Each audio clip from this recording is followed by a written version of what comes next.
This is the chapter number 1 of the complete Blender product animation course, a 7-chapter series where you will learn how to create real commercial quality product ads from scratch. And in this chapter, we are starting with one of the most important products, a serum bottle. We are going to build everything from scratch, starting with modeling the bottle and the dropper, then setting up the scene, creating realistic glass and other materials, applying labels with proper UV mapping, and refining the lighting. After that, we'll move into animation. We'll animate the bottle, the dropper, the camera to create some smooth and professional shots. And finally, in the end, we'll render everything out to achieve a clean and premium looking result.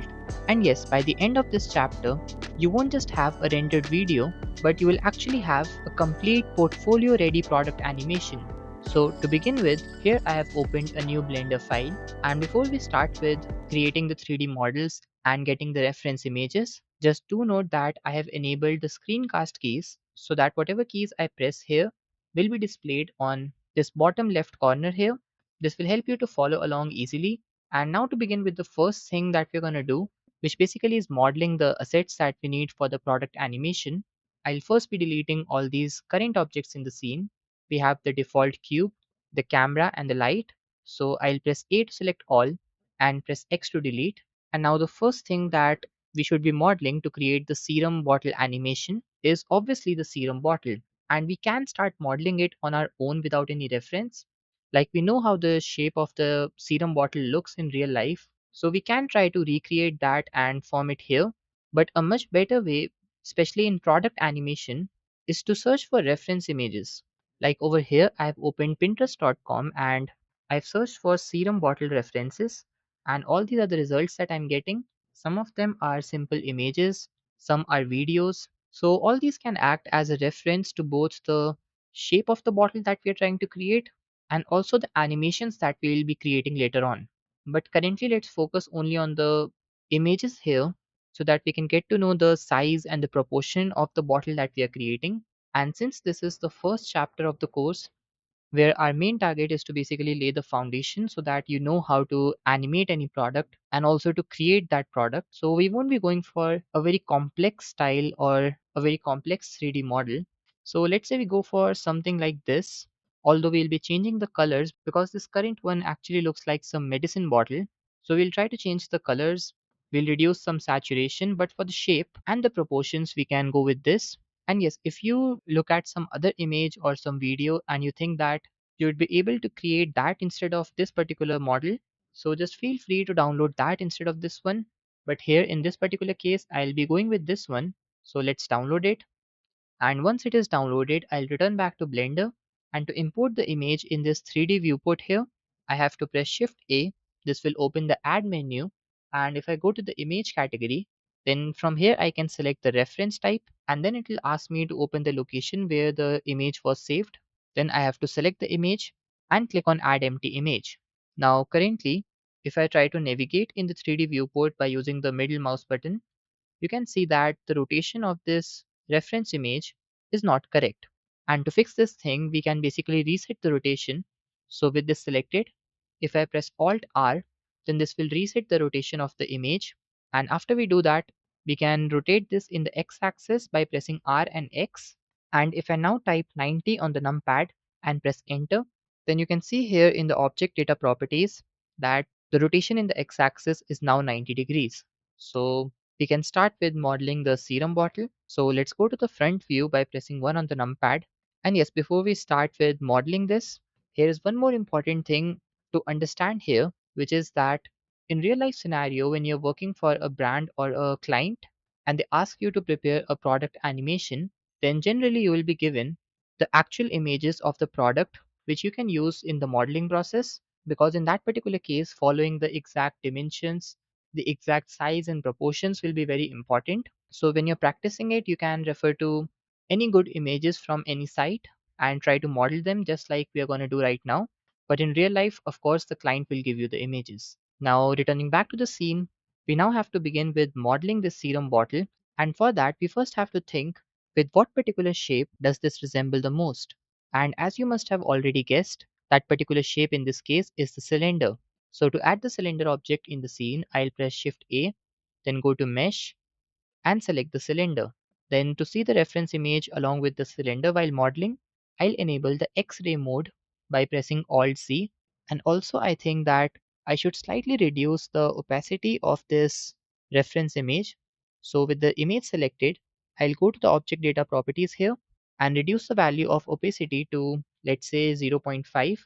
And yes, do ensure to check this box so that the value which is here actually gets applied to the image. Now I'll select the cylinder, then I'll go to the edit mode by pressing tab, and first of all I'll scale this down so that we'll be able to match the width of the cylinder with that of the serum bottle. And currently if I zoom in here, you will notice that some part of the body of serum bottle in the image is going outside the cylinder that we have. Now the reason why it's happening is pretty simple. The image that we have is not perfectly symmetrical. So to fix this, the solution also is very simple. You just need to select the image by left clicking here, and then I can slightly push it in the x-axis like this. We have to do this in a way that we are able to match the cylinder's width or the radius with that of the bottle. So you need to do it accurately like this. And if you want to go with even precise measurements, you can go to the object data properties here and try to change this location in the X value. But for now, I think that we can go with these. I'll select the cylinder again and I'll slightly scale this up by pressing S. Then let's press S and Z to scale this up in the Z axis, and I'll then push it down in the Z axis. So I'll keep this in a way that the base of the cylinder touches the base of the bottle that we have in the image. So let's push it down slightly like this. And after this, let's go back to the edit mode, and we'll now be defining this area that we have on the bottom, basically this bottom region of the bottle. So let's go to the edit mode. I'll deselect everything, and then I'll be selecting this entire vertex loop on the bottom.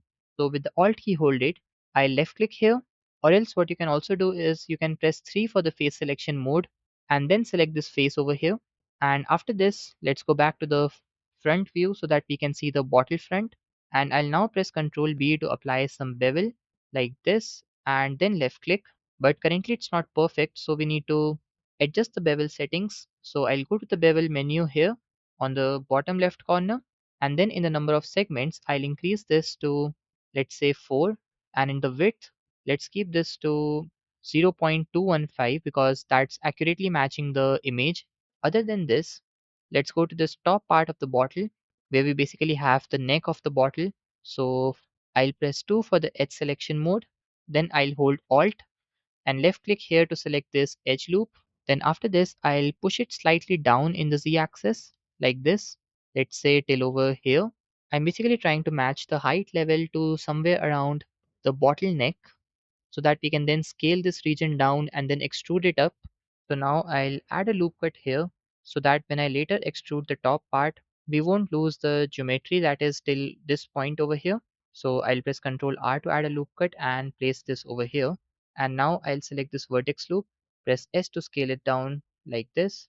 Now to create this curved part that is over here in the image that you can see, I'll be adding two loop cuts here. So press Ctrl R, and by using the scroll wheel I can set the number of segments or the loop cuts. So I'll be using two loop cuts here. So left click and then right click to cancel movement. Then I'll press S to scale these together like this, and this will give us a nice shape of a cylindrical surface with a curved top. So after this, what I'll do is I'll be selecting this edge loop on the top, and I'll press E to extrude it in the Z axis like this and scale this down. Let's also enable the X-ray mode again. Now let's do the same thing one more time, and we are almost ready with the base mesh of the bottle. To give this an even better appearance, I'll right click to apply shade smooth. And another thing that I can do to give this some more geometry and some more detail is to use the subdivision surface modifier. So I can use the shortcut which is to press Ctrl 2, and this will add the subdivision surface modifier in the modify properties with the levels viewport set to 2. If you want, you can set this to 1, but currently I think that 2 will work better. Now you might think that why are you getting these weird shading issues on this top face, and the reason is that on the top we have an n-gon. So for those of you who don't know, n-gon is a very common term in topology.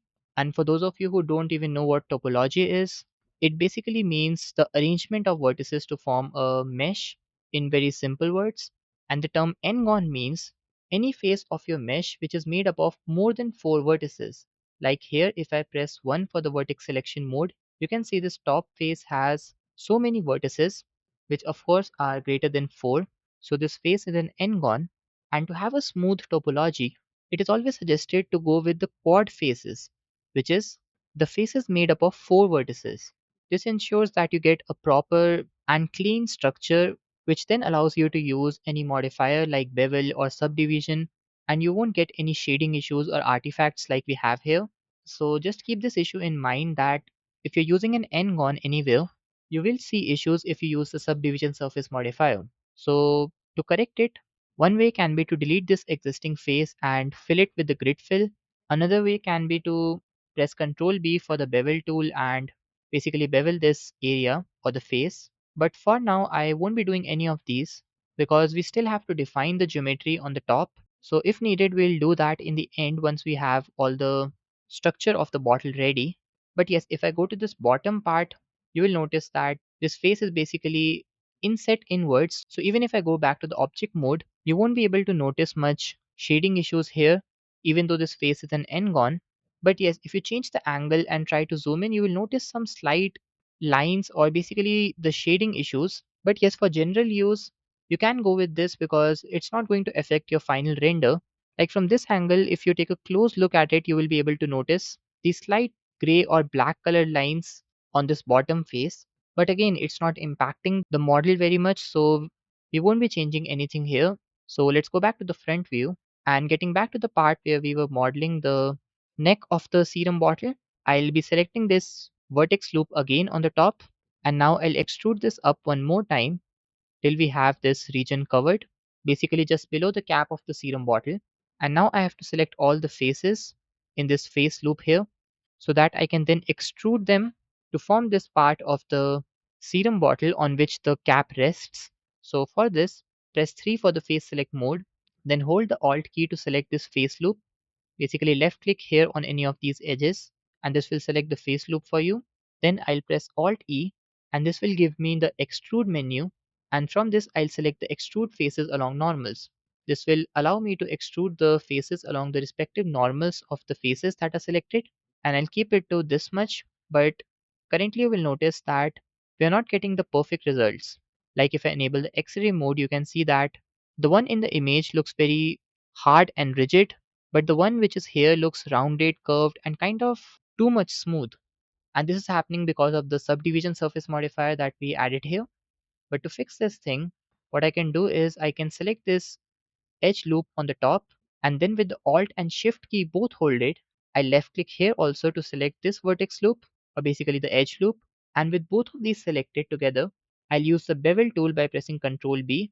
Let's say I left click over here, and this will allow me to control how much bevel happens on these two edges. So I'll set the number of segments to, let's say, 2 or 3, because I don't want it to be completely flat. I want some very slight roundness here. Then in the value, I'll change this to 0.01, or maybe let's try 0.02. But I think that even that is too much. So let's go with 0.015. And yes, I think that this much works. So after this, what I'll do is I'll press 3 for the face selection mode, and do ensure that you have the X-ray mode enabled. Then select all these faces over here and I'll slightly push them down together. So I use the shortcut which is G and Z and push them down. And after this we have the neck of the bottle ready, and all what is left now is to basically form the region that will be inside the cap. Here you can take a look at this image of what exactly I'm talking about. We have to create this structure for the top part of the bottle, and for this I've selected this face here which is scaled down right now. And with this selected, if I press E to extrude, and let's say I keep it till here, then as I told you before, we'll be seeing this issue on the top face because of using the subdivision surface modifier on an n-gon. So to fix this, I'll do the same thing that I did before, which is to press Ctrl B to apply some bevel and left click. Let's control the width, and I'll change this to 0.05. Or else what I can also do is I can undo this and I can delete this face by pressing X and selecting delete faces. Because obviously the top part of the bottle has to be empty, so we don't need to have any face here. And this will also solve our problem of having an n-gon face on the top. So we are good with this. And the next thing that I'm going to do is to create this pattern that you can see here. And to create such a pattern, we basically have to extrude some edges here. But currently we do not have any edges to select. So what I'll do is I'll add some loop cuts here by pressing Ctrl R. Then I'll use the scroll wheel to increase the number of cuts to, let's say, 4 or 5. Then left click and right click to cancel the movement. Then I'll slightly rotate these by pressing R like this. And now I have to extrude these inwards, but currently these are edges and not faces. So we cannot extrude the edges inwards because it will give us some weird results. And to convert these selected edges into faces, we basically have to use the bevel tool. What the bevel tool does is that it will basically create these faces around the selected edges. Like if I press Ctrl B again and then move the cursor away, then you will notice these faces forming. And the number of these faces can be controlled by using the number of segments in the bevel. Like I can set this to 1 if I want it to be very simple. Then in the width, I can change this to, let's say, 0.02, or maybe let's go with 0.015. And then with these faces selected, I can extrude them in to create the required effect. So if I press Alt E and select extrude the faces along normals, and then if I slightly take the cursor down, then left click, and the offset, I'll change this to, let's say, minus 0.035, then this is how it looks. Maybe I think we should go with something even lesser in terms of absolute value. So I'll change this to 0.02 in the negative, and this much looks perfect. So let's go back to the object mode to take a look at it. And this is how the shape and the structure of the bottle is now looking. If you want, feel free to make any changes anywhere. Like you can just select any loop cut and push it down by pressing G twice, or you can scale any region up or down like this. And other than this, you can even apply the bevel tool anywhere. Like if you want, you can select these edges also over here and push them down if you feel like it's too much sharp. So all these things are completely optional for you. You can change the way how your model looks by changing any of these. But for now, I think that the basic structure looks completely perfect and we can go with this model. So the next thing that I'm going to do now is to start with modeling the dropper. And for this, I'll press Alt C to turn on the X-ray mode again. And now we again have to decide that which particular object we should select whose shape will resemble to the structure that we have to make. And if I take a look at this cap that we have to make, we can notice that it is somewhat cylindrical in shape. So just like we did for the bottle, let's now add the cylinder in the scene. So press Shift A, then go to Mesh and select the cylinder. Let's scale it down by pressing S, then go to the object mode, or maybe let's first push it above in the Z axis. And let's say I place it over here. Then I'll go to the edit mode, and with the edge selection mode enabled, I'll be selecting the edges on the top. Let's push them down in the Z axis. And after this, I now have to create this top part of the dropper. And for this, I'll be changing the view so that I can see the top part.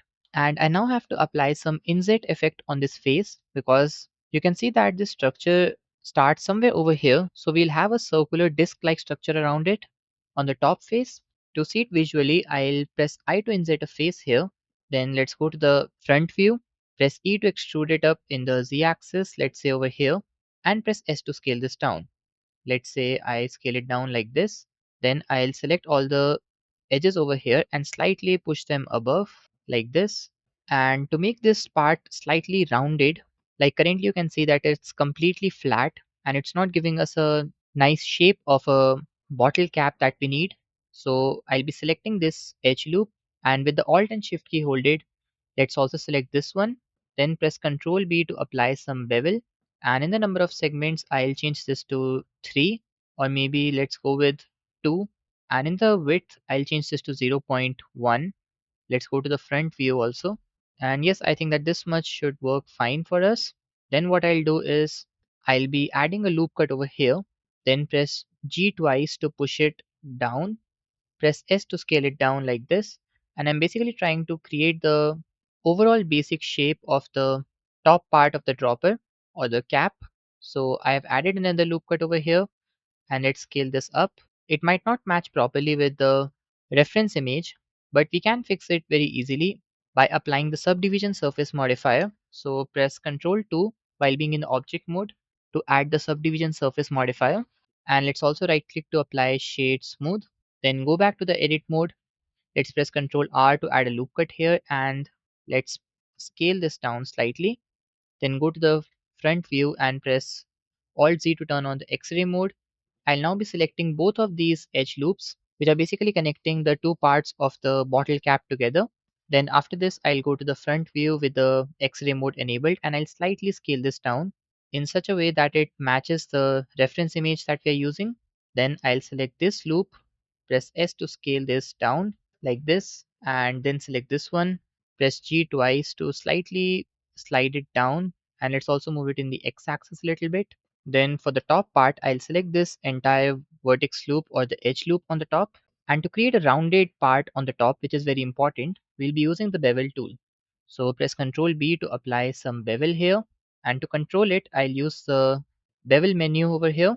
And I'll keep the number of segments to, let's say, 4. And in the width, I'll keep this to 0.4, or maybe let's keep this to 0.3. Now I'll select this edge loop. Let's push it above in the z-axis by pressing G twice, and I'll scale this up like this. Then I'll select this loop over here and slide it up.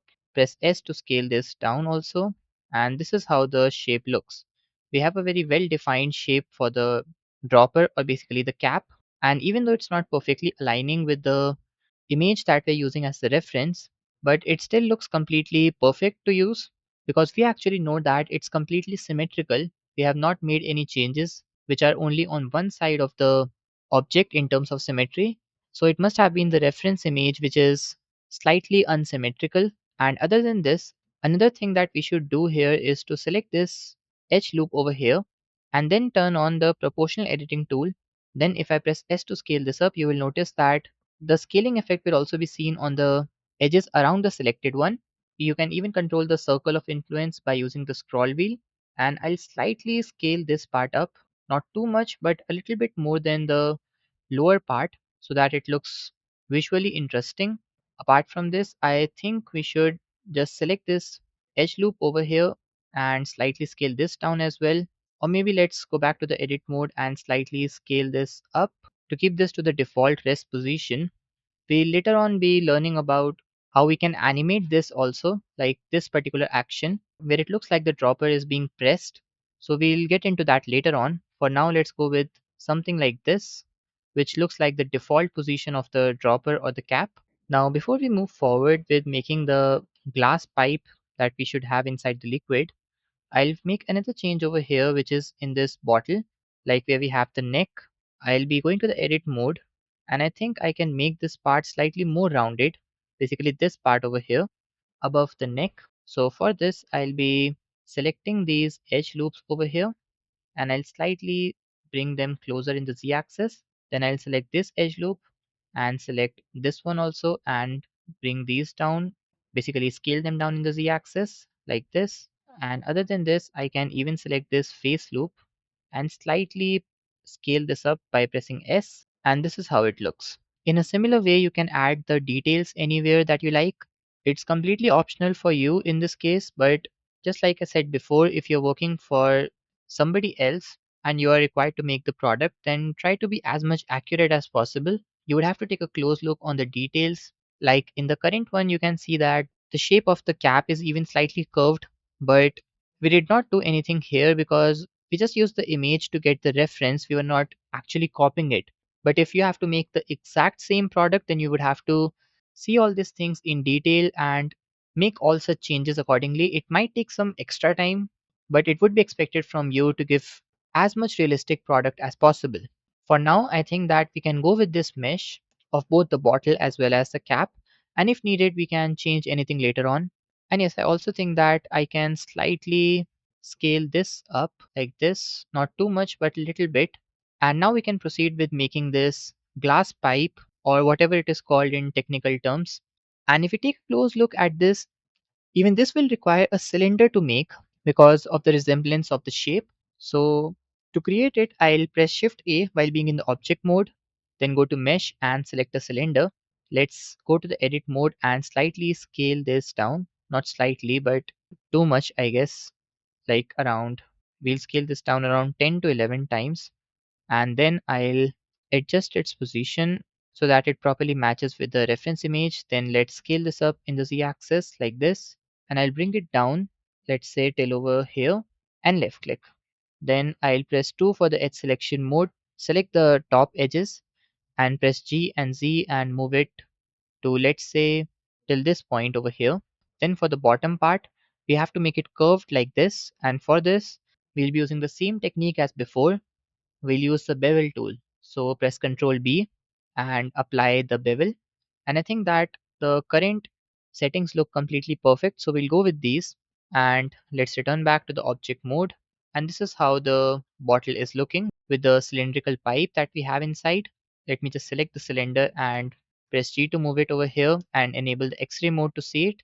And yes, I think that it looks completely fine. I can just select it and shade it smooth, or maybe let's undo and first place the bottle back, then enable the X-ray mode, select the cylindrical pipe, then right click to apply shade auto smooth.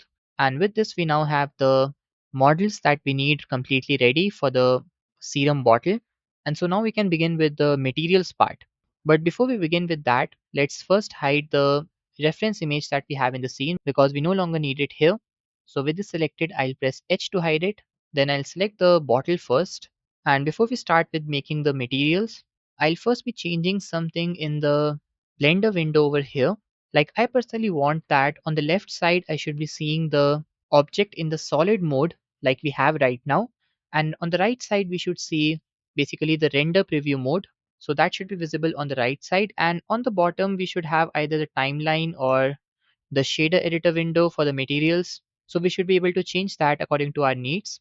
So currently we have this solid mode over here, but currently it's for this entire space. But to make it visible only on the left side and have the render preview mode on the right, I simply have to keep my cursor over here. Then this icon will appear with these four lines.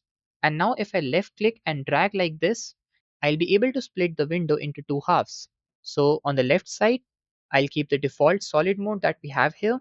And on the right side, I'll be changing this to the render preview mode. So I'll use the scroll wheel here to get to this option where we can select the render preview mode. And currently we have the Eevee render engine turned on by default.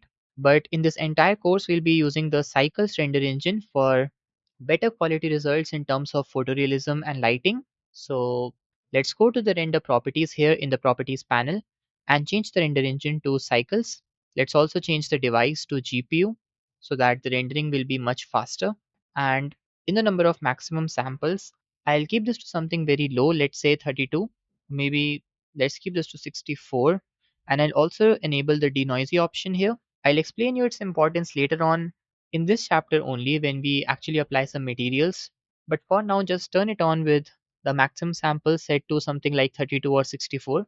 And currently we are not able to see anything here because we don't have any light in the scene. Like if I go to the world properties here, you can see that we have the gray color in the color settings. And if I increase this brightness, the world's color will turn to white. But I don't really want that. In fact, I'll even reduce the strength down to 0 so that we don't have any environment lighting. And whatever lighting we create will be completely from the light objects that we'll use. So let's say I add a sunlight here. So I press Shift A, then go to light and select the sunlight. Then we'll begin to notice some changes here. Now, a lot of people don't know this, but sunlight's position in Blender does not change anything in your scene. Like for any other light, let's say you add the point light or the area light, if you change its position, you will notice the changes being visible in terms of lighting and shadows in the final render version. But this is not the case with the sunlight. Like if I move it in the x-axis, you won't notice anything happening. In fact, even if I move it in the z-axis up and down, you will notice that nothing happens. The result is the same as before. And this is because sunlight in Blender is basically a special type of light object that emits parallel rays of light from a far away external source, which is basically at an infinite distance away from the object or basically this entire scene that we create. And it is ideal for simulating the real life lighting. But yes, this does not mean that you cannot change anything in the sunlight because we can rotate it and that will create the changes. Let's say I go to the selection mode again, and with the sunlight selected, I press R to rotate this. Then you will notice that we begin to see some changes in the shadows and the way the light is being reflected on the object. So for our case, I'll be changing the rotation in the y-axis to, let's say, 30 or 40 degrees in the y-axis, or let's say I change this to 45. Then I'll go to the object data properties, and in the strength, let's say I keep this to 2, and then this is how the object appears. In fact, I can even create a duplicate of it, then right click to cancel, and I can change its rotation in the y-axis to make it point towards the opposite direction so that we'll be able to see both the sides properly. And yes, do note that this is not the final lighting setup that we are creating. In the final setup that we create, we won't be having any sunlights at all. This thing that we're doing here is just for testing how the materials will look when we apply them. So this is only for the testing purpose. This won't be the final lighting setup of the scene. So coming back to the scene, I rotated this both in the X and Y axis. You can see that the x-axis rotation is at somewhere between 80 and 90. So let's go with this. I'll now select this body of the bottle, and for this one we have to create a glass-like material. So to work on the shader nodes to create the required material, I'll change this window to the shader editor. So to do this thing, I'll click here. This will display the list of all the options that we have to change this window to. And let's select the shader editor from here. Then click on the new button to create a new material, and I'll change the name of this material to glass. And after this, I'll zoom in, and we have the default principal BSDF node, which is giving this white colored material, and it is attached to the material output. Now to create the material that looks like glass, a very simple method can be to just go to the transmission settings here and increase this to 1. You will notice that you now have a transparent glass-like object, basically glass-like material, but it won't really look like a realistic glass because its roughness is not correct. Currently, it is having very high roughness value, which is giving it a blurry look. But if I reduce it down to 0, you will notice that we now have a completely transparent object. But yes, even in real life, we don't usually see that the glass object is completely smooth and does not have any roughness at all. So this is not the case. And therefore, we should keep this to something like zero point 0.2 or zero point 0.1, something very low but not exactly 0. In fact, I also think that while we are applying the materials, we should also set up a base below it so that we can see how the reflections and the shadows are working. So for this, I'll be selecting these objects. I'll deselect the lamp here by holding Control key and left clicking to deselect it like this. Then I'll go to the front view, then press G and Z and move these above, let's say over here. And now I'll be adding a plane below this. So press Shift A to open the add menu, then select mesh and add a plane. Let's scale this up by pressing S, and I'll scale this up, let's say 20 times. Then go back to the object mode, and this is how the shadows are looking. And I think I should even scale this up further like this. And you can even take a look at the way the glass appears. I think we should reduce the roughness value to zero point 0.1. Now you might be thinking that how exactly do you know what value should you add in roughness or any other parameter?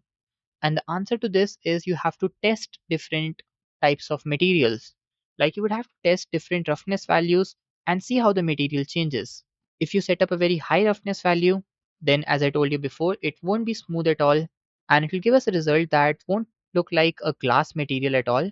But as you begin to bring down the roughness value, you will begin to notice that the bottle slowly starts to appear more like glass, and the lower you keep it, the higher will be the smoothness and more natural will be the appearance of the glass. So for now, I have kept the roughness value to something very low like 0.05, and it's giving me a nice result right now. So I'll go with this. But for the base color, I don't really want it to be completely white or basically completely transparent. So I want a slight yellow tint over it, something like this. So let's go with this color. And apart from this, we should also create some different material for this ring-like structure here on the top of the neck. In the reference image, if I unhide it and select it, then click on the forward slash button to keep the focus only on the reference image, you can see that it is black colored and has a shiny smooth surface. So to create such a thing here, I'll select the bottle again. Let's also hide the reference image. And with the bottle selected, I'll go to the material properties. and create a new material by clicking on the plus icon. Then click on the new button to create a new material. And I'll change this material's name to, let's say, black shiny material. Then to select the faces on which we want this new material to be applied, I'll go to the edit mode, and I currently have this face loop selected over here. So I'll press 3 for the face selection mode. And now instead of selecting the face loops one by one, what I'm going to do is I'll use the shortcut which we can use to increase selection, and it is to hold down Control and press the plus key. This will increase the selection, and let's change the angle to take a look at how many faces are selected. And I think that these many face loops are completely accurate. So we'll apply the black shiny material to these and return back to the object mode. Now to actually create the material that we want, we have to go to the base color and reduce the brightness with this brightness slider to change this to the black color. And then to give it some shiny appearance, I'll go to the roughness value and reduce it down to, let's say, zero point 0.1, or maybe let's reduce it further to 0.05. And now you notice that we have some color coming out of the selected faces. Like if I go to the edit mode, you can see that all these are the selected faces, but we still have some extra black color over here around this ring. And again, this thing is happening because of the lack of geometry. So we can solve this thing by adding a loop cut here and pushing it up. So if I press Ctrl R to add a loop cut and push it up, then you will notice that the extra black color is no longer visible. Like if I push it down, just like it was before, you will again get these black areas on the top. But if I push them down, we get the perfect results. So let's keep it over here.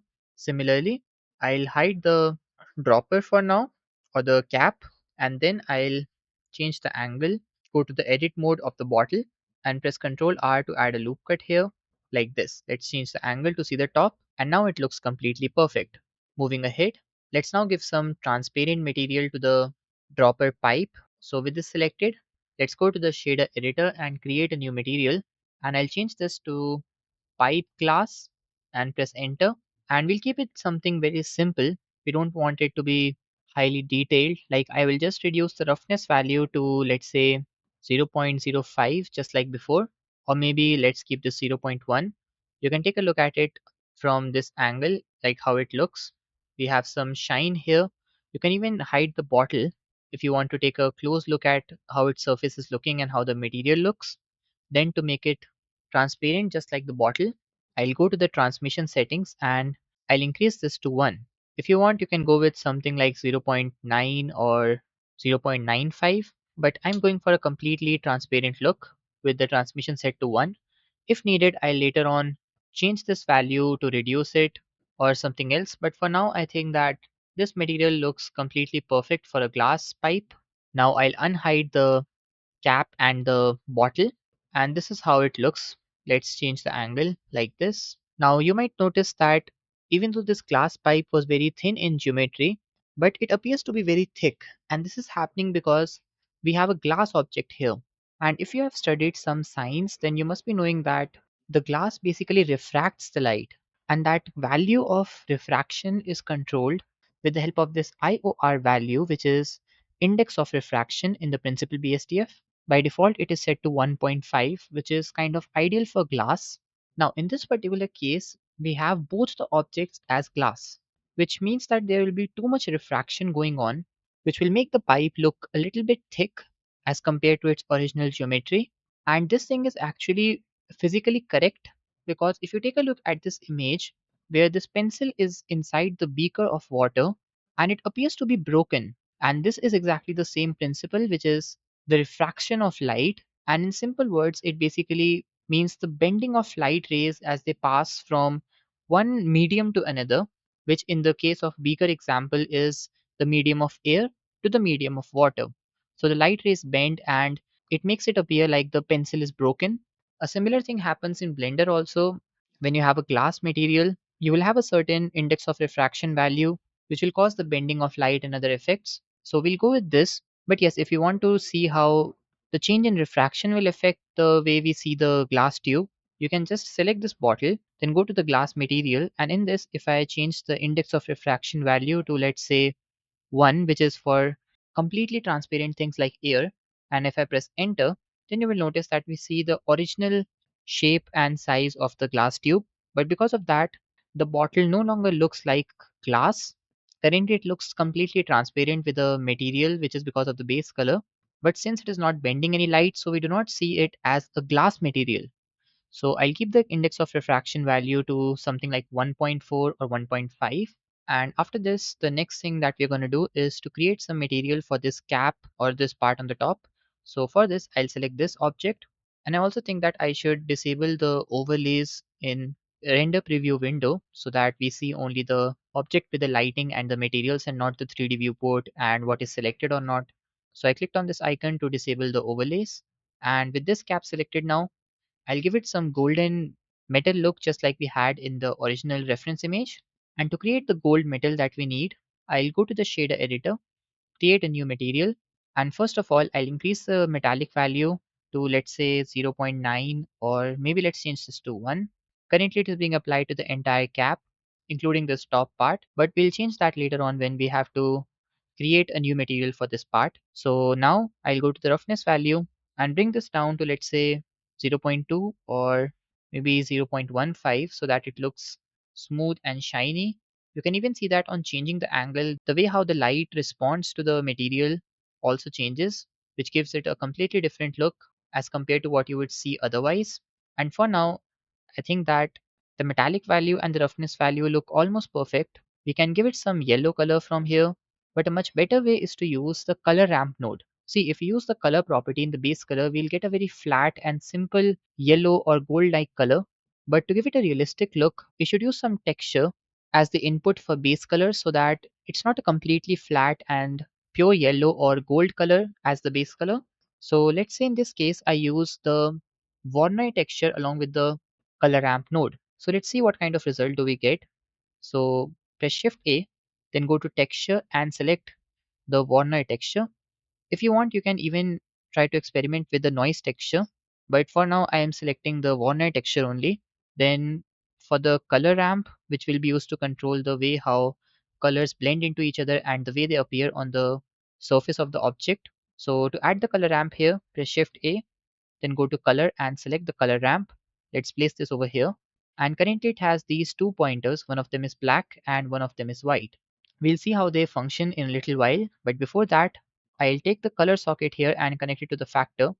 If you want, you can even take the distance socket and connect it to the factor. It won't really create any difference. And then I'll take the output color socket and connect it to the base color. This will result in this default Voronoi texture that we see on the cap of the bottle.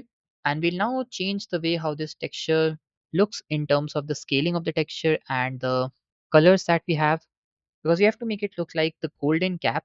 So I'll take this white pointer over here and I'll change its color to the yellow color. So let's keep this to something like this, or maybe let's give it some slight orangish color. And here on this first pointer, we have the black color. Now, the way how these pointers are located also changes the way how the final texture looks. Like if I select this black pointer and bring it near the orange one, you will notice that the majority area is being covered by the black pointer, and a similar thing will be seen in the final texture. You will see the majority of the area of the texture being covered with the black color.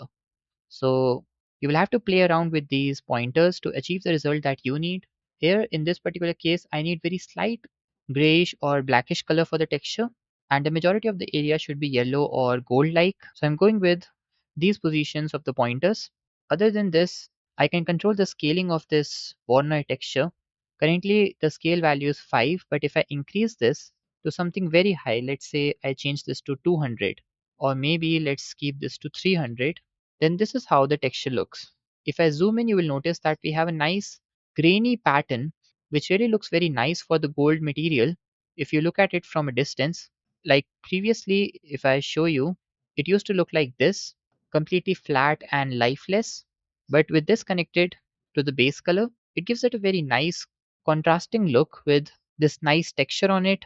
And you can even control the scaling of this pattern. Currently, it looks very random, but let's say I want to stretch it in a way that it appears to be kind of circular, or basically stretched in the X or the Y axis. So to do this thing, I have to add two nodes before the Warner texture node.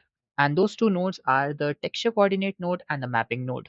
So with this selected, I can use the shortcut, which is to press Ctrl T. and this will add the texture coordinate and the mapping node. But do note that in order to use these shortcuts in the shader editor, like Control Shift T that we might use later on and Control T that I just used, you should have the node triangular add-on turned on.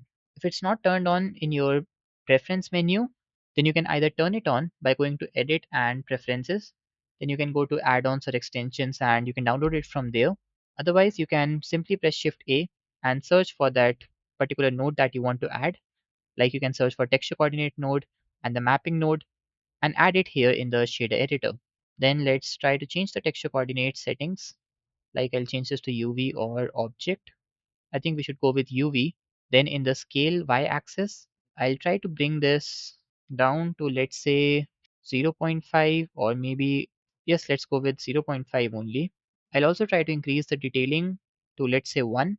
And other than this, I think we should also try to make some changes in the roughness value. Currently, the entire material is having the same roughness, which is 0.15, but we can even create a variable roughness. Like on some areas it will be low, on some areas it will be high, and this usually gives us a very realistic appearance in the texture or the material that we are creating. So to do this thing, let's say I add the noise texture node. So I press Shift A, then go to texture and select the noise texture. Let's place this over here. And let's say I take the factor and connect it to roughness. We'll notice some changes here because of the noise texture attached to the roughness. And if I now try to change the scale value, you will notice that we have different types of roughness on different parts of the object or the material. To explain it to you in a much better way, I'll hold on Control Shift and left click on the noise texture node to connect it directly to the material output. And this will give us this noise texture map with the black and the white color, basically the grayish color that you can see here. And this is exactly the way how the roughness value is also changing. Like in the regions where we have the black color, we'll have lower roughness because we are using the noise texture to control the roughness. So in areas where we have the black or gray, we'll have lower roughness value like something close to 0 or anything below zero point 0.5. And in areas where we have the lighter shade or basically white, we'll have the value which is somewhere close to 1. Now, if I go to the scale value and let's say I decrease this to 3, or maybe let's keep this to 4, or maybe I think we should go with something lower like 1.5, so that we have a very slight black color or the gray color on it, and majorly it will be white. So let's see how it looks. I'll use the BSDF socket and connect it to the surface. No, I think that we should keep the scale value to something high, like 4, and then maybe we should add some math node to do the rest of the work. So I'll press Shift A, then go to Utilities, and in Math, I'll choose the Math node. Let's place it over here, and I'll change this to the divide operation. And in the value, let's keep this to something like 2 or 2.5. And now it looks better. We have a somewhat realistic looking glass metal for the cap. Also, before we move forward, I'll just go to the front view here, and then in the material properties, I'll create a new material. Then press Alt C to turn on the X-ray mode, and I'll be selecting all the faces over here, and then click on the Assign button so that we can later on assign the black color material to this part. Now let's come back to the gold metal here, and this is how it looks. I even think that I should turn on this normalize option, and yes, it actually looks better with this. If you want, you can try to change the scale value, or you can even control the scaling in individual axis if you want something else. But for now, I think that we can go with this. Now to create the material for this top part, which will be somewhat like a rubber. So for this, I first have to add a loop cut here so that the materials are applied properly on the selected faces. So let's turn off the X-ray mode, press Ctrl R here and add a loop cut. Let's push it down like this. Then for the black colored material, let's go to the object mode, select this, create a new material, and change this base color to black.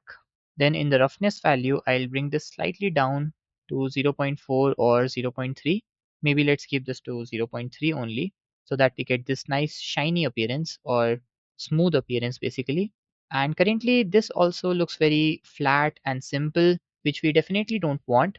So just like we did with the gold metal, let's try to add some texture to this, both in the base color as well as the roughness. So for this, let's add the Warner texture node. So press Shift A, then go to texture and select the Warner texture. Let's place this over here. Press Ctrl T, and in the texture coordinate, I'll use the object socket for now. We'll change it later if we want. And then I'll take the distance socket and connect it to the base color. Now this is how the default Warner texture looks. We'll change the scale value. Let's say I keep this to 20. But to actually see how the colors will look, let's add the color ramp node here. So press Shift A, then go to color and select color ramp. Let's place this over here. Then in the black pointer, I'll shift it to somewhere over here so that majorly we see the black color only and very small particle like things of white color on this texture. Like I'll take this even further close to the white color so that it looks something like this. And this will give it a realistic look when we add the proper lighting in the scene. Like see, if we remove this from here, then this is how the default material looks without any contrast. But with the Warner texture, this is how it looks. And it'll look even better when we add some randomness or some noise texture to the roughness. Like if I just press Shift A here, and in the texture, I'll select the noise texture. Then let's also add the math node. So I'll go to utilities and select the math node here. Let's place this over here and change the operation to divide. Then take the factor and place it over here and connect the value socket to roughness. Right now the scale value is very less and the divide value in the other parameter is also very less. So we'll adjust these. Let's say I keep this to 20 and then I'll increase this to see how the results look. Let's say I keep this to 2.4 or 2.3 and let's also reduce the scale value slightly. Then this is how it looks. If you take a close look at it, you will notice these reflections of light that are appearing to be much more realistic as compared to before. Like if I remove this roughness parameter from here, then this was how the default roughness was giving us the results. Like even if I reduce it, this is how it looked. But with the noise texture added to roughness, we get a more realistic appearance in the texture that we are creating. Because just like in real world, if you take a look at any object around you, its metallic strength or its roughness strength cannot be uniform throughout its structure.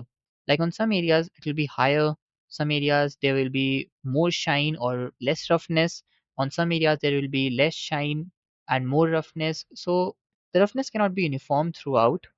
And this is why we added the noise texture to it to create this variable result.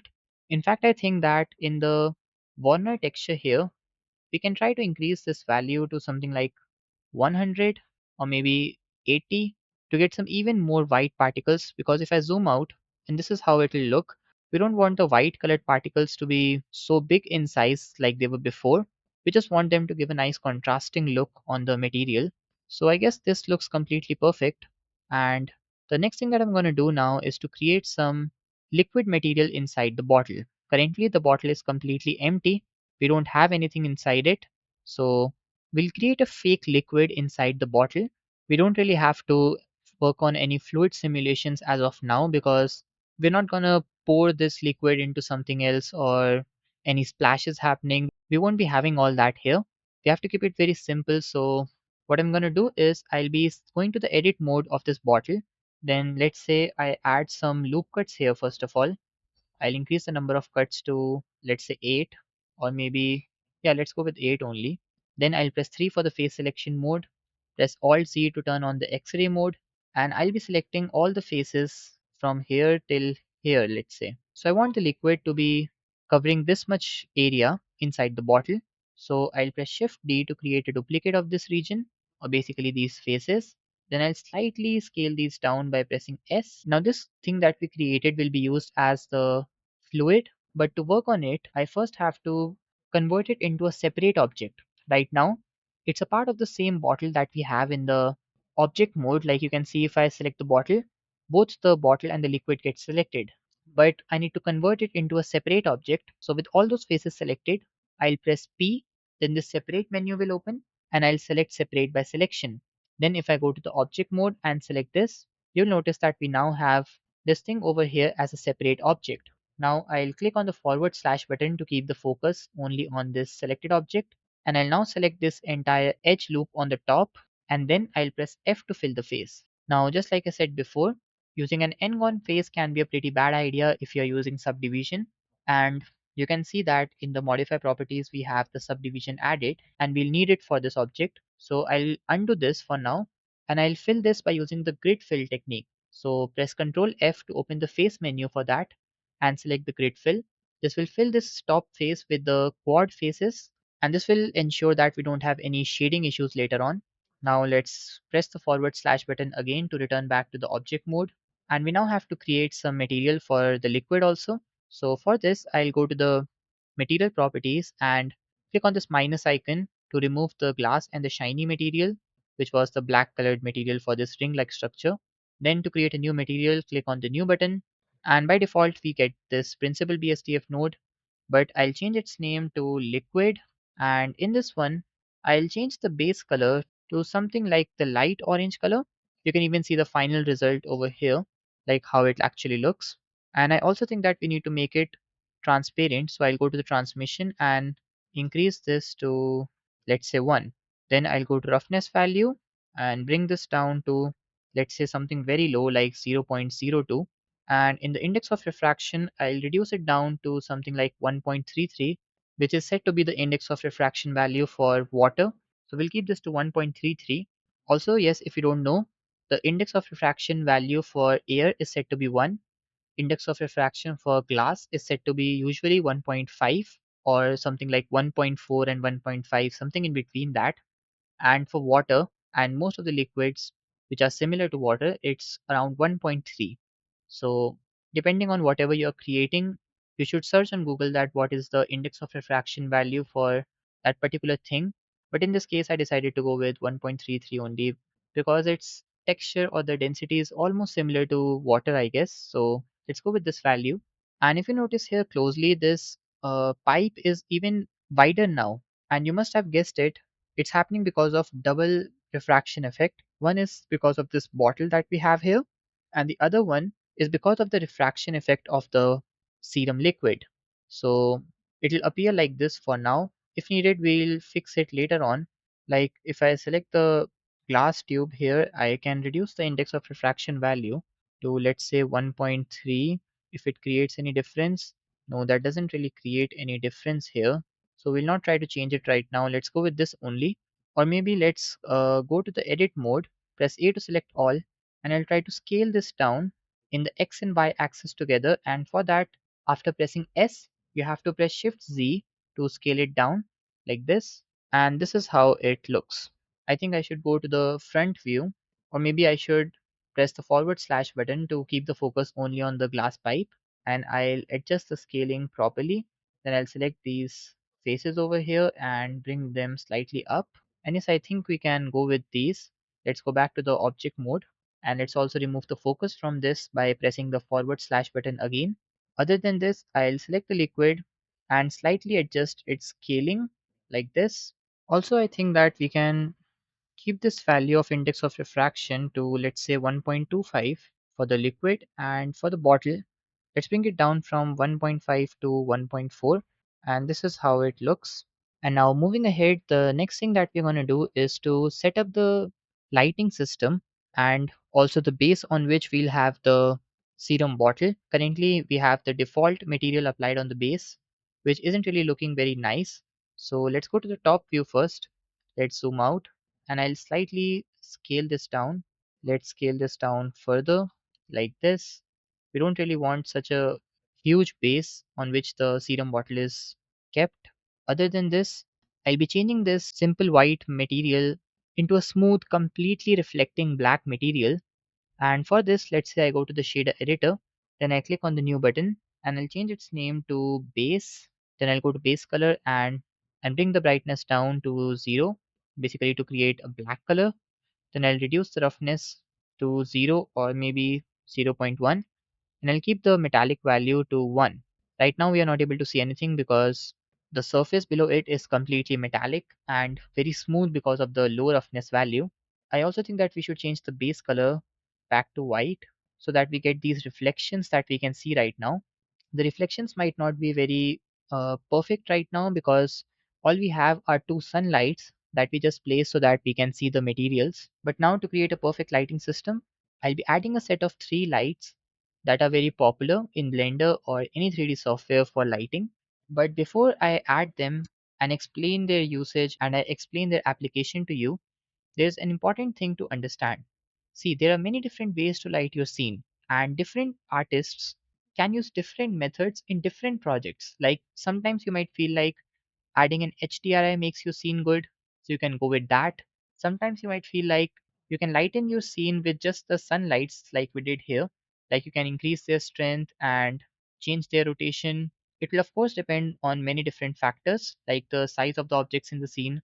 Like currently, this bottle is very huge. It might appear to be very small, but if I press N to go to the item menu here, then you can see that the dimensions are in meters. Like in the z-axis, basically the height of the bottle is around 4 meters. Now, all of us know that no serum bottle can ever be 4 meters or 3 meters tall, but we usually don't pay attention to these things while modeling. We just take a reference and we model everything else based on that reference only. We don't really see the dimensions much, and all these things somewhat affect the way how the lighting looks on your scene. So, yes, coming back to the topic of having different methods of light, another method can be to use a set of three lights, in which one of the light is the key light, one of the light is the fill light, and then we have one light on the back, which is the backlight. This is also called three-point lighting setup, and it is not just popular in Blender or 3D softwares, but even in cinema. Like you can see this image where over here, this yellow colored thing is our object. Like you can imagine it is the serum bottle. Then in front of it, we have the camera. We'll add it later in our scene also. Then on the right side, we have the key light, which is basically the brightest light, and it is usually placed at 45 degrees to the side of the object, and it is slightly around the height of the object.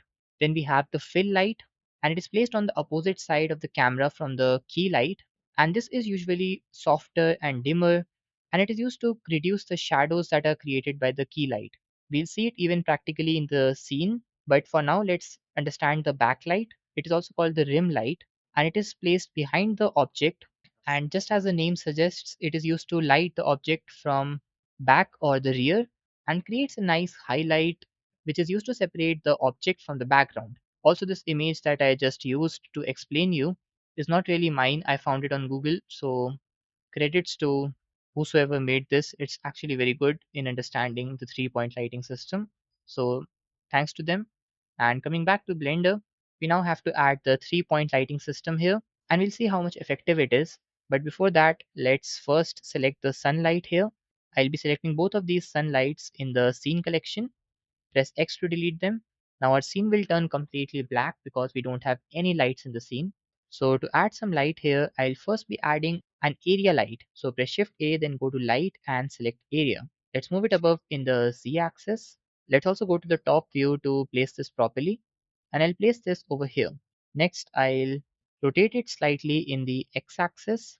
Let's also rotate it in the Z axis. And you might find it hard to rotate it this way, but there's an easier method using which you can set the rotation to a particular point.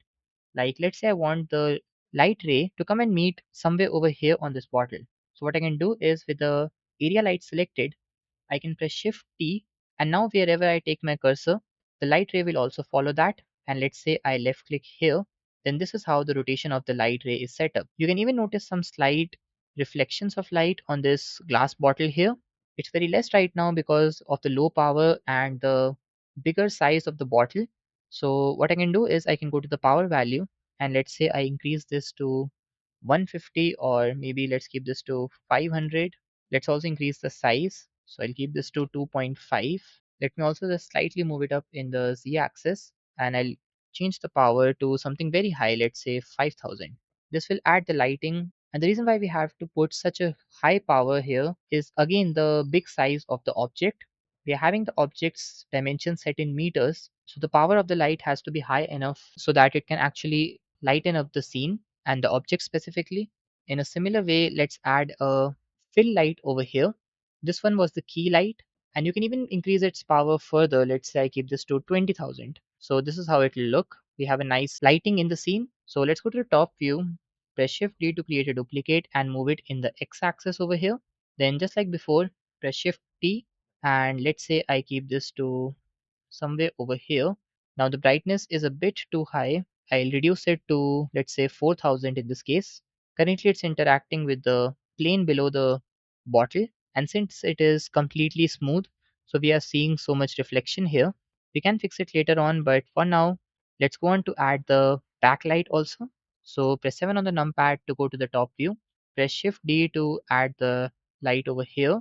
Then change the angle. Press Shift T to keep the rotation of the light to something like this. Then to ensure that we don't see these reflections of light on the plane below the bottle, what we're going to do is we're going to use a setting known as the light linking. It allows us to remove the effect of lighting on any object. So what I'll do is I'll go to the search menu here and type light linking. And then in the object data properties, we see that in the shading menu, we have light linking. So I'll click on the plus icon. And with this light selected over here, I'll select this plane and see that the name of the plane is plane. So I'll select the area light again. Then in the scene collection, I'll go to the place where we have the plane, then left click and drag it and add it to the linking collection. Then if I turn off this checkbox, we'll see that the effect of lighting is no more visible on this plane object. In a similar way, I'll now be selecting this one, then go to light linking and create a new collection for the light linking. Then in scene collection, let's add the plane here and disable it. And this is how it looks. Now only this light is causing the reflections on the base, but it's all right for now. We don't want to change it because it's giving us a nice reflection of the bottle on the ground. So we can go with this. Now, as I explained to you before, there are so many different methods of lighting up the scene. Like this was just one of them. And some of you might think that this method isn't really much interesting. Like you have to set up the key lights, rotate the lights. There should be something like which lightens up the entire scene at once. So for those of you who think like that, you can use an HDRI and see how the way the results change. Or else what we can also do is we can create a plane on the back and we can give some emission material to it and we can then use it to lighten up the scene. So to see how it will work, I think we should first reduce the power here to something very low, like let's say 500. Then for this one also, let's go with something even lower, like 150. Similarly for this one, let's go with 150 so that we only have a little bit of lighting in the scene, not too much. It will be useful for these contrasting shadows or the reflections that you can see, not the shadows, just the reflections, I mean. So we'll keep these lights as it is, but we'll reduce their power. Now for the main source of light, let's add a plane here. So I'll go to the top view, or maybe I should go to the front view instead. Press Shift A, then go to Mesh and add a plane. Let's go to the edit mode, press RX and type 90 to rotate it in the x-axis by 90 degrees. Then scale it up by pressing S, let's say this much, and let's also scale it up in the x-axis. Push it back in the y-axis, let's say over here, like this. And now to give it some emission material, I'll simply create a new material here. Then I'll select the principal BSDF node and I'll delete it for now because we don't need such a complex setup for a simple emission material. So press Shift A, then go to shader and select emission. Let's select it from here and place it over here. Now I'll connect the emission to surface, and the moment I do that, we notice a nice emission light coming from back. Now if I zoom in here, you can notice that we have these nice reflections here, which are basically because of this 3-point lighting system that we just created. Like if I just select the 3 lights and press H to hide them, then all such reflections will go away and we have a kind of bad looking result. So let's undo this so that we can have all these lighting, and this is how the scene looks. Now I'll select this emission plane on the back and I'll increase its strength to, let's say, 1.3, but I don't want it to emit the default white color. Instead I'll change this to, let's say, something orange, or maybe we should use some mix of light orange and pink color, and for that we'll be using the noise texture node along with the color ramp node. So to add them here, press Shift A, then go to texture and select the noise texture. Let's place this over here. For now I'll take the factor socket and connect it to the color, but this will give us that default black and white noise texture. So to set the colors, press Shift A, then go to color and select the color ramp. Let's place it after the noise texture, and then for the first pointer I'll change this to the light orange color, like this. Let's go with this one.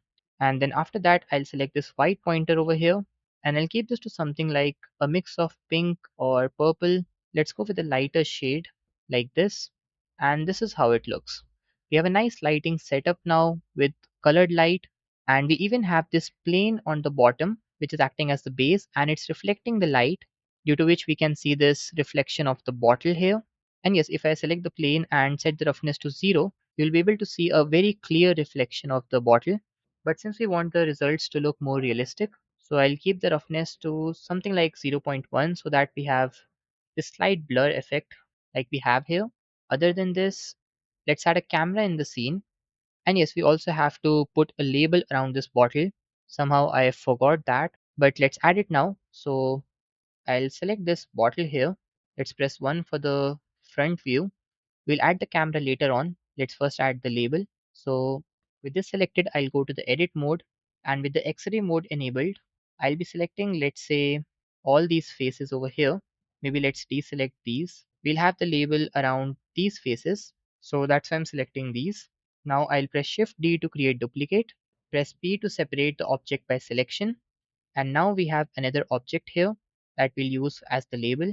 Now I'll remove the glass material from it, and I'll very slightly scale this up, not too much. Like I'll just change the scale to 1.002 so that it's just on the surface of the glass. And we have to do this thing because otherwise it will overlap with the glass and it might cause some rendering issues. So we have to do this step. And other than this, I think we can now add a label here. So let's first decide on how many faces do we need the label. Like in the edit mode, we can see that we have all these faces because we duplicated them. But it might be possible that we don't want the label to come on this part because it's too much down in terms of the height of bottle. So you can just select all those faces on which you don't want the label, and then you can press X to delete and select delete faces. Now if you decide to do this step, then just make sure that you return back to the object mode, then go to the object settings here, and in the set origin, change this to origin to geometry. You will notice that this point in the middle will come slightly down, and for those of you who don't know, this is the origin point of any object. And to explain it in a very simple way, you basically use this as the point around which you rotate the object. Like this is by default. You can change this thing by going to the transform pivot point option, and you can change this to anything like 3D cursor or something else. And then the rotation or scaling will happen with respect to that particular thing. But by default, we have the origin point. So let's say I just try to rotate this by pressing R, then you will notice that it is being rotated around the origin point only. So this is a very important thing to note, that when you change anything in the edit mode, like you delete some faces or basically any change in the geometry, just make sure to go to the object settings and set the origin to geometry. Similarly, if I select the bottle, you can see that we have the origin point over here. So you can do the same thing with this also. But currently, let's return back to the label part. So I'll select the label, and the label that we're going to use is this one that you can see. It has a transparent background and some text over it and some flowers, petals. I'll drop the link of this image in the description so that you can download it from there. But if you want to create something of your own, then it's very simple to do that. You just need to go to Photoshop and just add some text or some images, and then you can use the same image over here. So now coming back to Blender, I have this label selected over here, and to apply the label or basically that image, I'll go to the shader editor window here. Let's create a new material, and I'll change its name to label. Then we don't need to change anything in the base color or basically anything in the principal BSDF node, because we are going to use another node to bring that image into the shader editor, and that node is the image texture node. As the name suggests, it is used to add an image as a texture on an object. So to see how it works, I'll press Shift A, then go to texture and select the image texture. Let's place this over here, and I'll take the color socket and connect it to the base color. Currently it is appearing as the pink color because we don't have any image added here. So to open the image, I'll click on this open button. Then it will ask me to open that location where I have the image saved. So I'll select this and click on open image. Now here you will notice that we get a black colored image, even though we have correctly added the image texture node here. And the reason why it's happening is that the image that we are using does not have any background. And to tell this to the Blender software that it has to carry the background data as well from the image, we have to use this alpha node. Now it might be possible that some of you might not be aware of this alpha socket or this alpha value. So to explain it, I'll first remove this node from here. then I'll get back the white label. And here, if I go to alpha in the principal VSTF node and try to reduce it down, you will notice that the white material that we had on the label suddenly begins to disappear. It's still present there, but its opacity or the transparency has now changed. So if I bring this down to 0, we'll not be able to see the material at all. But if I bring it up to the maximum 1, then we'll be able to see the material very clearly. So it basically defines how transparent the material is. And here you will notice that in the image texture also, we have this alpha socket that carries the data about the transparency of the image texture. Like the background is transparent, so that particular data is being carried by this alpha socket.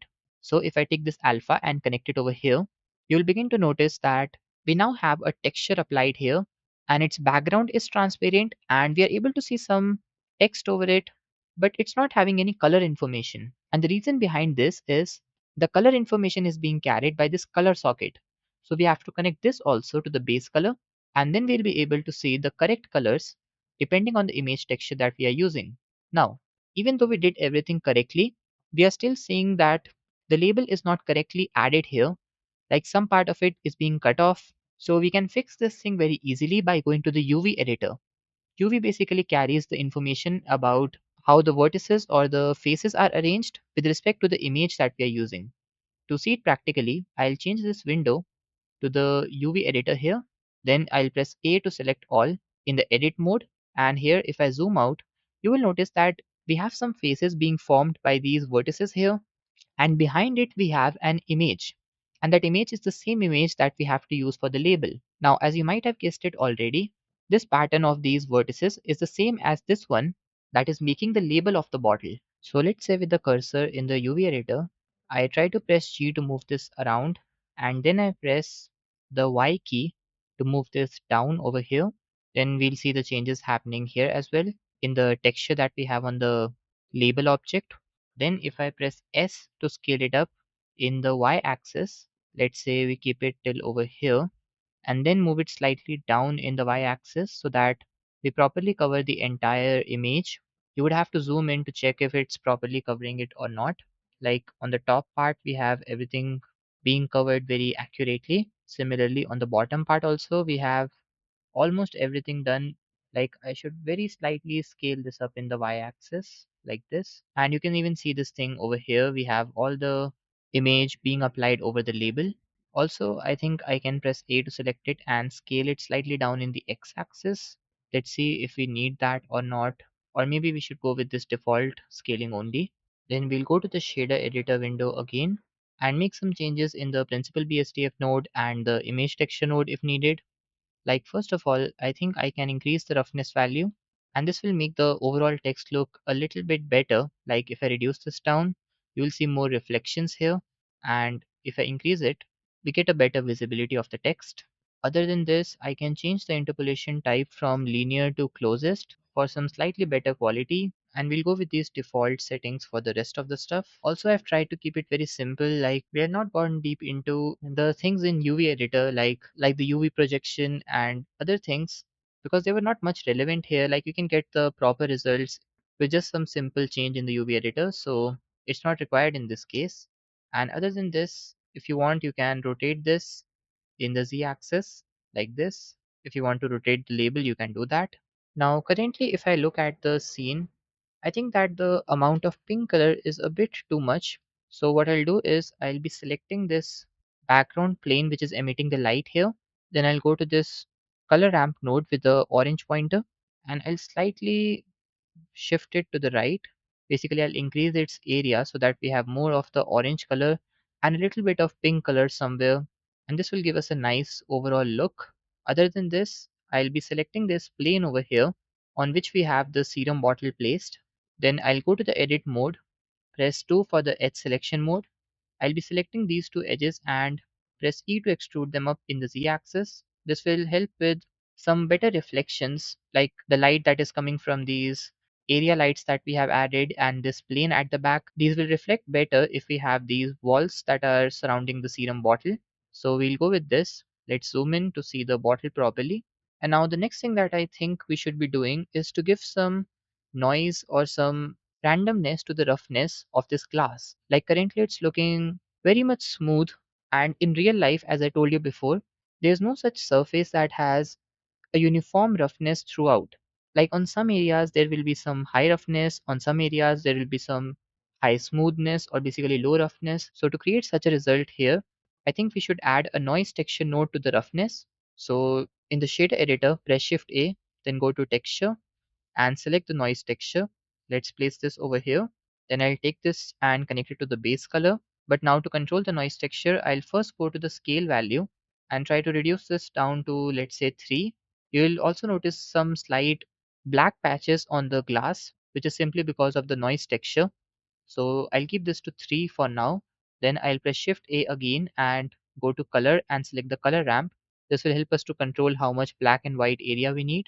Currently I have connected it to the base color so that we can see how the noise texture will affect our roughness. Because see, in computer, the black color is represented by a value 0 and the white color is represented by the value 1. So here, wherever you have the black color, the value of roughness will be very low, and wherever you can see this transparent color, which is because of white here, you will have a higher value of roughness. So let's say I go with this color ramp only with a scale value set to 3 in the noise texture and connect this to the roughness. Let's also remove it from the base color. Then this is how the glass is now appearing. You might think that there's not much difference, but if I zoom in, you will notice that there are now some areas where we have lower roughness and more smooth look. But then we have areas like this one where we have some high roughness and some slight blurry appearance. So if you want, you can add this noise texture node with the color ramp to your roughness value. It will add a little bit of imperfection and realism to the material. It's not completely mandatory. If you want, you can go without it also. But in this particular case, I'll be going with the noise texture node added to the roughness. And now moving ahead, the next thing that I'm going to do is to add some small water droplets on this bottle and the cap. This will give an even better and a fresh look to the bottle. So to get those drops, we have to use the particle system. So with this bottle selected here, like you can see in the viewport, I have this bottle selected. I'll go to the particle settings here and click on the plus icon to create a new particle system. Then by default, we have the emitter selected, which basically emits particles.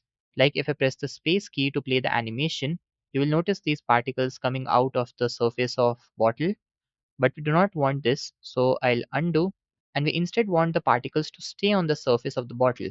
So for this, I'll change this from emitter to hair, and this will add these hair particles which we can replace with the object that we need. And in this particular case, that object will be the droplet of water.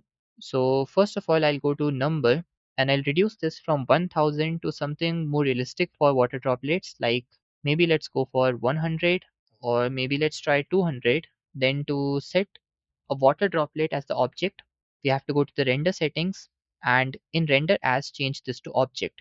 Now we don't have any object in the scene which we can use as the instance object or basically as the water droplet. So to create one, I'll press Shift A, then go to Mesh and I'll be selecting an icosphere. Let's go to the 3D viewport window here in the solid mode. Then press Tab to enter the edit mode. And I think we can go with this. We don't need to make any change. Let's move it up in the Z axis and let's also move it in the X axis over here. Or maybe let's try to make some change here in the shape. Like I'll go to the edit mode and slightly scale this up in the Z-axis to make this somewhat oval in shape. Then right click to apply Shade Auto Smooth. Or maybe I should just go to the edit mode and delete this by pressing X to delete and selecting delete faces. Then press Shift A to add a UV sphere. I think that will be much better for our water droplets. It will get added over here at the position of the 3D cursor. Then I'll just scale this up in the Z axis and reduce its overall scaling like this and adjust the final scale. Then I'll go to object settings and set the origin back to a geometry. Let's place it in the X axis over here so that we can see the bottle clearly. And after this, the next thing that I'm gonna do is to give this some material. So I'll go to the shader editor, create a new material. Then in the roughness value, first of all, I'll reduce it down to 0.2 so that it reflects the light that falls on it. Also, I'll right click to apply shade auto smooth to this. Then I'll go to the transmission value and I'll change this to 1. This will make it look like a droplet of water. If needed, we'll make some changes in the final scaling or maybe the rotation later on. But for now, I'll select this bottle. Let's also change this view so that we can see the bottle clearly. Then in the render settings in the particles tab, I'll change this instance object. Let's select the icosphere, or maybe let's also change the name of this icosphere to drop. Then I'll select this again. And currently the size of the water droplets is very high. So to fix this thing, I'll go to the scale value and I'll try to bring this down. Another thing that you can do is to select the droplet of water and scale it down directly from here. Both the methods are completely right. You can follow any of the two. If you want, you can change the scaling from here, or if you want, you can change the scaling directly from the object. So I think we can go with 0.05. Let's also add some randomness to the scaling because currently all of them are having the same size. But to give some randomness to the size, we can go to the scale randomness value and increase it. Let's keep it to something like 0.5. And I think that we can go with this. Like we have some water droplets, and the number of the droplets is not too much as well. So we can go with this. Now in a very similar manner, I also want some water droplets to appear on this cap. So what I'll do is I'll select this, then go to the particle settings, click on the plus icon to create a new particle system. But instead of doing all those things again, a better method can be to click here and select the original particle system. But this will add too many droplets because the area of the bottle was big, but the area of the cap is much smaller in comparison. So we don't want these many particles. But if I try to reduce them, the number of particles will reduce on both the bottle as well as the cap. So we need to create a duplicate of this system for this cap, and then we can do the changes that we need. So to create that duplicate, I'll click on this icon. This will add .002 in front of the name, meaning that it is the duplicate. Then I'll go to the number and let's say I bring this down to 50. This will reduce the number of particles only on the cap of the bottle. And I think that even 50 is too much. Like we should go for something even less, like 25 or 24. And yes, this should work fine. You can change this value to anything that you like. Just try to play around with the value both in the bottle as well as the cap. If you want more water particles or the water droplets, then go for a higher number here. And yes, if I try to move this by pressing G, and let's say I place it over here for now. I'll undo this later, but just wanted to show you something that even on this part of the bottle where we have the cap, we do have the water droplets because it's a part of this complete object on which we have the particle system. So it's giving this a very nice look. So we'll keep this and I'll undo, and this is how the bottle looks in the scene. Now let's say I want to render this shot, like just this image, not the complete animation because we have not yet created it. So let's say I want to render this. So I'll go to the render menu here and select render image, but this will give us this error that there's no camera in the scene. So we need to add a camera so that we can render the image and also the animation later on. So to add the camera here, press Shift A, then in the search menu, select the camera. It will get added at the position of the 3D cursor. Like if I press 0 on the numpad, then it will give us this weird view that we do not want. And to set this particular view as the camera view, I'll simply keep my cursor over here in this window where I have the render preview mode. And since I need this particular view, so I'll use the shortcut which is to hold Ctrl, Alt and 0 on the numpad, and this will make the camera move and rotate in such a way that we see this view as the camera view. Now if I click on this lock icon and then try to scroll out, then we can easily change how the camera view captures the scene. Also, I'll do one more thing. I'll go to the output properties here and I'll turn on render region. This will hide all the region which is outside the camera view, and then I'll ensure that I have the camera selected here, and I'll move this slightly down by pressing G and Z and moving it down. Also to make sure that we have the serum bottle exactly at the center, I can keep my cursor over here somewhere in the middle and I'll notice this cross icon which is representing the center of the camera. Or else what you can also do is you can first turn off the lock camera to view. Then you can go to the object data properties here, and in the viewport display you will have composition guides, and from here you can turn on anything like thirds. We're not able to see it here right now because we have disabled the overlays. So let me press 0 on the numpad here for the camera view to see it in the solid mode, which is because we have turned on the thirds. And maybe a lot of you might not know what thirds mean or what it represents. So It basically means dividing this part into a 3 by 3 grid like this. And there's a famous principle called the rule of thirds in design, which is a technique in which you divide any image into a 3 by 3 grid. And for that, you use two horizontal and two vertical lines, just like we have in this camera view. And then you place the key subjects or the key elements, like we have the serum bottle in this case, at the intersections or along these lines, and it creates a more balanced and engaging image. Like in this case also, I can move this in the x-axis like this, and then let's say I want any text over here. And in that particular case, it will give a very nice impression that we have the serum bottle on the right side and nice text over here. Or maybe you can have some other background image or something and the serum bottle on the right side. So this is how the rule of thirds work. For now, I'll just undo this because what I'm going to do is to convert this into a portrait mode instead of landscape. And in that particular case, I'll need this serum bottle to be in the middle and not on the right side. So to change the resolution of camera so that we can change this into a portrait mode, I'll go to the output properties again, and in the resolution x-axis you can see we have 1920 pixels, and in y we have 1080 pixels. So if I reverse this, that is I make this 1080 and the y-axis 1920, then I'll get this portrait mode display instead of the default landscape one. And then I can just turn on this lock icon to enable the lock camera to view. And if I zoom in here, then this is how the serum bottle will look in the frame. Let's shift the camera slightly in the x-axis like this. Then I'll move it slightly up in the z-axis. And let's also go to the object data properties here, and I'll slightly change its y-axis location and the x-axis so that we can basically zoom into it. You can also zoom in using a scroll wheel. Other than this, I'll move it slightly down again, something like this. And I think that this is a perfect frame for the serum bottle. We are able to see it in a very clear way. Another thing that I would like to change here is to rotate this label. We are not able to see the name of the serum bottle, which is Radiance Serum. So I'll rotate this in the z-axis like this and left click. Let's rotate it something like this. And after this, we can now begin with animating everything. Currently, all we have is this static shot, which yes, you can even render by going to render menu here and selecting render image. This will start the rendering process that you can see here. And currently the number of sample count is very high. So we can fix it by going to the render properties. So let's cancel this. And now we are back in the scene.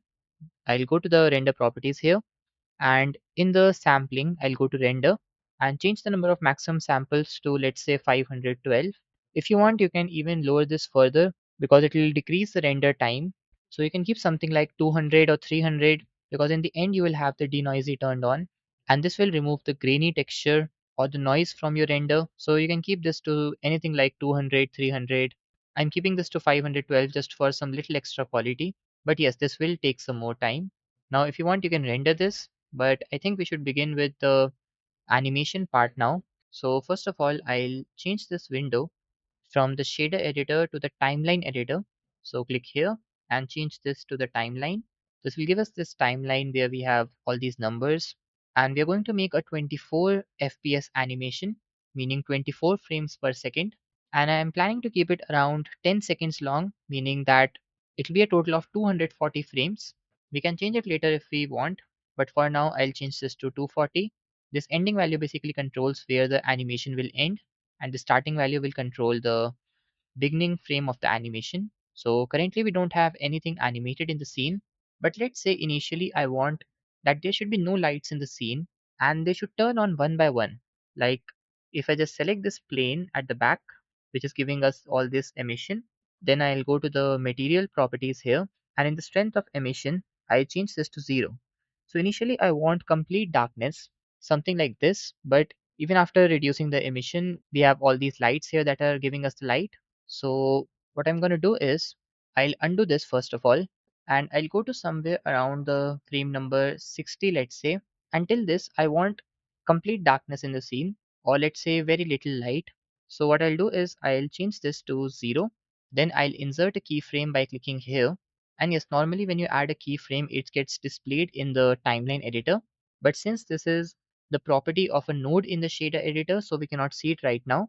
And now let's say I take this pointer to frame number 72, and then I keep this to 1.3, which was the old value, and then I add another keyframe here.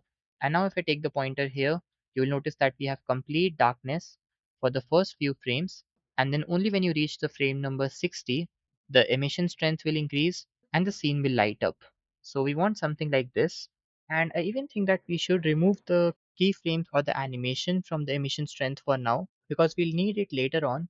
Like first I want all the lights in the scene to be off initially, then one of them turns on, then the other one, and then in the end, once all the three lights are turned on, then we'll have the animation of the background plane emitting the light. So let's see how we can do this. First of all, I'll remove the keyframes from the strength value here. So with the plane selected at the back, I'll right click here and clear the keyframes. This will remove the animation. Now I'll remember that this strength value is 1.3. We will use this later on. For now, I'll change this to 0. Then initially at the frame number 1, I'll have all the lights disabled. So let's say I take this particular light, which is the area light with power set to 150, and I'll change its power to 0. Then I'll go to, let's say, the frame number 12. 12 frames basically mean around zero point 0.5 seconds. So for the first half second of the animation, we will have no lights at all. Even we'll remove these lights that you can see in the scene right now. We'll remove them later. But for now, I'll add a keyframe here at the frame number 12 for power. And then on the very next frame, that is the frame number 13, I'll bring its power back to 150 and add another keyframe. We'll see how it affects the scene later on, but for now, I'll just select this light over here, then go to the frame number 24, that is 12 seconds after the last one, and this one's power is 500. So I'll first bring it down to 0. You'll see that the highlights will go away because it was acting like a rim light or the backlight. So at the frame number 24, I'll add a keyframe for the power equal to 0. Then at the next frame, which is frame number 25, I'll bring back the power to 500. Let's add another keyframe over here, and then I'll select this fill light over here, and I'll take this 12 keyframes ahead, that is at the frame number 36. Then in the power we have 150, but I'll change it to 0. Let's add a keyframe here, and then at the very next frame I'll turn it to 150. Now if I add another keyframe here, and then I'll take the pointer back to the frame number 1, then as I said before, we'll have no lights in the beginning, but then if I press the spacebar to play the animation, then this is how each light will turn on one by one with a gap of 12 frames, or basically half a second, and this will give it a really nice cinematic look, as if we have kept the bottle in a studio and we have each light being turned on one by one like this. So till now we have around 37 frames of animation, or let's say 36 frames for now, because it will be easy to understand in multiples of 12. Now, till here I was using a gap of 12 frames, but for the backlight, I think that the number of frames that we use as the gap should be slightly bigger. You can either go for a gap of 18 frames or 24 frames. That is, you can either start the animation of the background plane emitting the light from the frame number 54, or you can start it from the frame number 60 if you want the animation to feel even slower. I'll first try it with 54th frame to see how it'll look. So I'll go to the material properties here and do ensure to select the plane at the back. So in the strength, we have 0. I'll add a keyframe here to animate this. Then let's say instead of just one frame, I take this 6 frames ahead because I want the animation of the light from the background plane happen slowly and not very quick, like in 1 second. So I want this to have a slow animation. So I've taken a gap of 6 frames here. I'll go to the emission strength and we'll change this to that 1.3 value. Press enter and I'll add another keyframe here. Now let's take a look at how the animation is looking. So I'll take the pointer back to the frame number 1 and press the spacebar. So this was how the animation will look. We have a nice animation playing. There initially we have no lights, then each light is turned on one by one in the scene, and we get a nice shape of the bottle because of these 3 lights here. But then for the details, we had this emission plane in the background, which starts emitting the light from the frame number 54 onwards. So if you move forward, we slowly begin to get light here. And by the time you reach the frame number 60, you have all the light in the scene from the background plane. and it's giving us a nice animation, so we'll go with this. Now the next thing that I'm going to do is to animate the bottle. Currently starting from the frame number 1, we don't see any movement in the bottle or any animation, but what I really want in this animation is that initially we should not have the bottle in the scene, and it should begin to move up slowly as these lights also turn on one by one. So to create such an animation, we first have to make sure that all the parts of the bottle, like the glass bottle, the label, the dropper, the cap, everything moves up together at once. And for that, we'll use the parenting technique. So for this, I first have to select all the parts of the bottle with the X-ray mode enabled. And this will also select some extra parts. So I'll hold the control key to deselect all of them and make sure that only the bottle is selected here. Then hold the shift key and select the bottle at last. This will ensure that the bottle itself remains the active object in the scene, which you can also see that it's highlighted with the yellow color and all the other objects are orange color.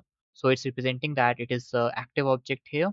And if I now press Control P, then this will open the parent menu and it will now allow us to set the parent to object. So I'll select this first option, and now what will happen is if I select the active object, which was this bottle, and try to move it, then along with the active object, all the other objects that were parented to it, like the dropper, the cap, the liquid, all those will also move, rotate, or scale with it. So I no longer have to move the objects separately or animate the objects separately. I can simply animate this bottle and all the other objects will also be animated together. But yes, this does not mean that if I select the cap and let's say I try to move it around, then the bottle will also move with it. So this will not happen because the bottle is not parented to the cap, but the opposite is true. So that is why I told you that you have to take care of the active object, that whichever object you select at last and which is highlighted with the yellow color will be the object on which all the other objects will be parented. So just take care of this thing. And now what I'm going to do is I want this bottle to be below the ground initially, something like this, and then slowly it should come up. In terms of real world, we have a plane here, so technically this thing cannot happen. But see, initially the light will almost be zero, so it will act just like a smooth reflecting surface, and it will give us a nice result if we do that. So let's try to do it. So first of all, I'll select the bottle, then I'll go to the object data properties, and I'll note that the z-axis location is this value, which I'll also copy by pressing Ctrl C. We might want to have it later on. Then I'll take the pointer to somewhere over here where we have just one of the lights turned on in the scene and the other light is just about to be turned on. So here at the frame number 24, I'll go to the z-axis value and I'll bring this down, basically the location in the z-axis. So let's keep this to, let's say, minus 3.2. Let's go to the front view to see. Now I'll insert a keyframe over here and then I'll bring this forward, and I want that somewhere over here when we have all the light in the scene, the bottle should be at the default or the normal position. So here I'll bring the location in z-axis above, or I'll directly paste that value that we just copied. So in the location in z-axis, I'll enter this value and insert another keyframe. Now if I take the pointer to the frame number 1 and try to play the animation, then this is how it looks. So we have a decent animation created where the bottle moves up. Currently it might look very very simple because we don't have any extra effects like ease in, ease out or any bouncing animation. We can add that too in the scene. In fact, let's do it right now. So for that we have to change this window to the graph editor. So I'll select this from here. Then with the bottle selected, I'll click here. This will show me that the Z location is animated. So I'll select it by left clicking here. And now in this graph editor, if I press the period key on the numpad, then this will take me to the graph. And now you will have to use the control key and the middle mouse to zoom in and zoom out like this. You have to do it in such a way that you can easily see this graph here. So just hold on control key and the middle mouse key and move the mouse around. So this is the graph that we have for the animation that we created, but currently it's very linear. Like you can see that we have a very simple animation of it moving up and down. But let's say I now select this handle, which is basically the left handle of this keyframe at the frame number 60. And I also select this particular handle, which is the right handle of the keyframe at frame 24. And let's say I scale these in the x-axis like this in such a way that they come close to one another. let's say in the resize menu, I change this to -1. Then what this will mean is that the slope of the graph has now changed, meaning that initially we have a longer period of time with a little movement as compared to before. Like if I undo, then very quickly the graph went up like this, but now the graph stays on a lower position for a longer period of frames, and then it quickly moves up, and the same thing of slowing down happens in the end. To see this visually, I'll take the pointer over here and press the spacebar. And this time you must have noticed that the speed of the bottle suddenly increases in the middle. You can see this thing one more time.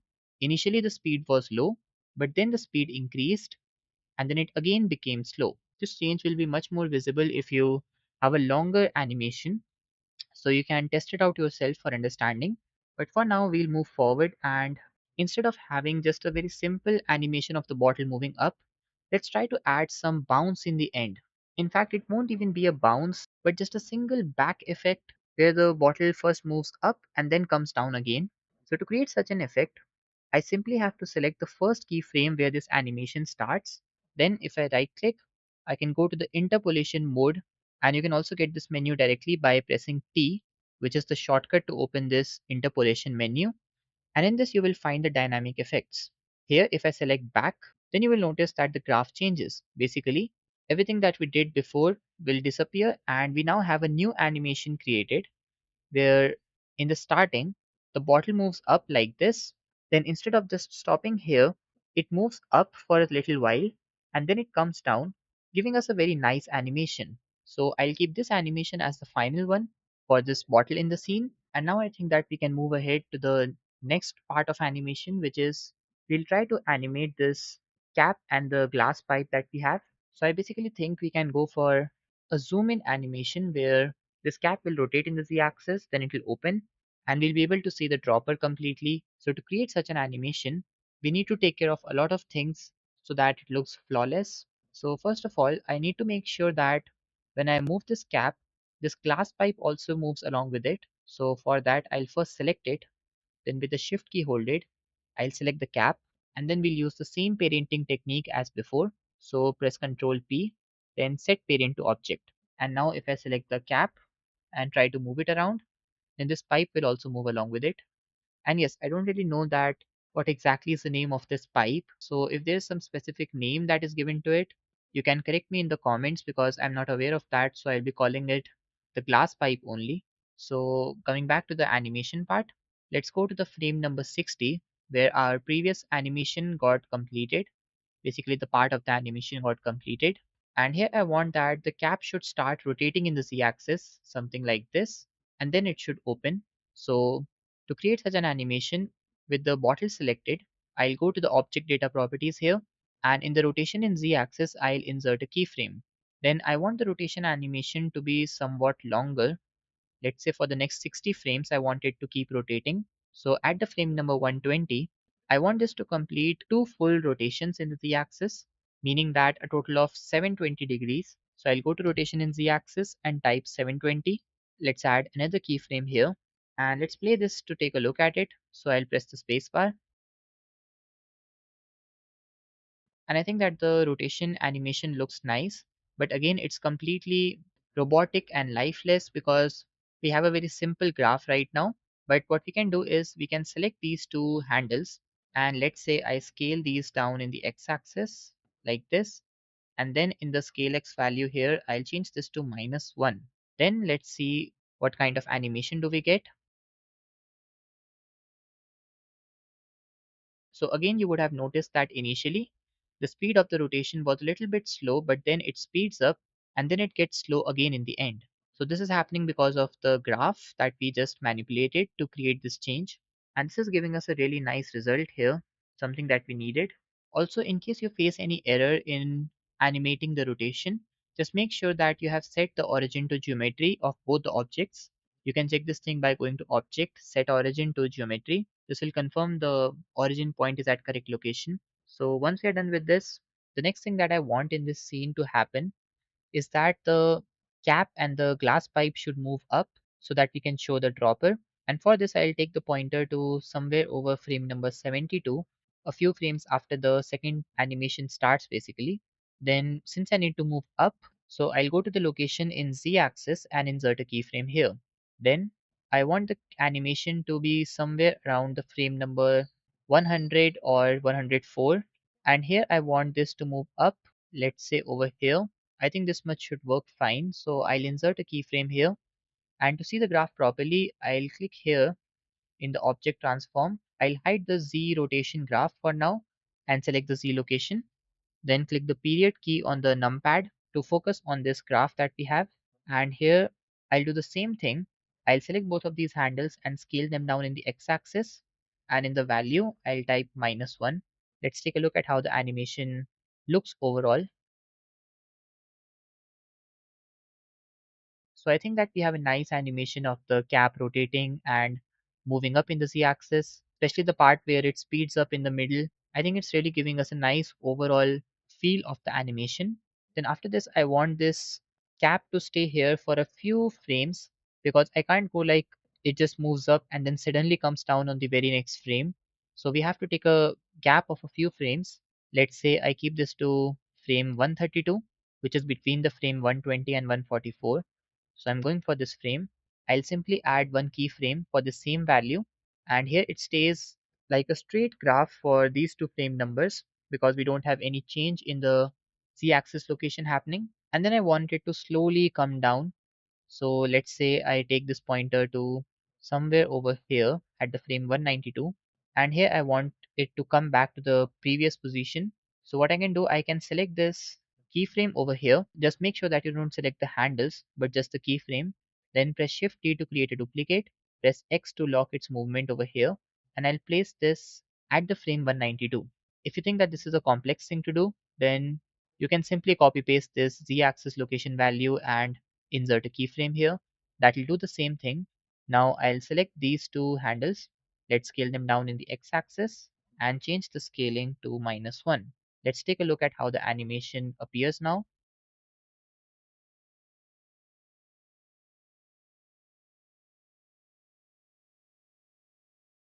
I think it's really looking very nice, but we can add a few more things like when the cap is going down, it should start the rotation again. So for this, I'll go to Z rotation. Let's hide the Z location for now and click the period key for a better zoom in. Now I'll take this pointer to somewhere over here where the cap is just about to touch the bottle. And here I want the rotation in z-axis to start. So I'll add a keyframe for the z rotation here at frame 156. And then I'll move forward to somewhere over here. And this time I want the rotation to happen in the opposite direction slowly. So previously we moved from 0 degrees to 720. But this time let's go from 720 to let's say 360. Let's see how much fast or slow it is. But yes, again, I'll select these two handles and scale them down to create a nice effect and also set the scale X value to -1. So let's play the animation one more time.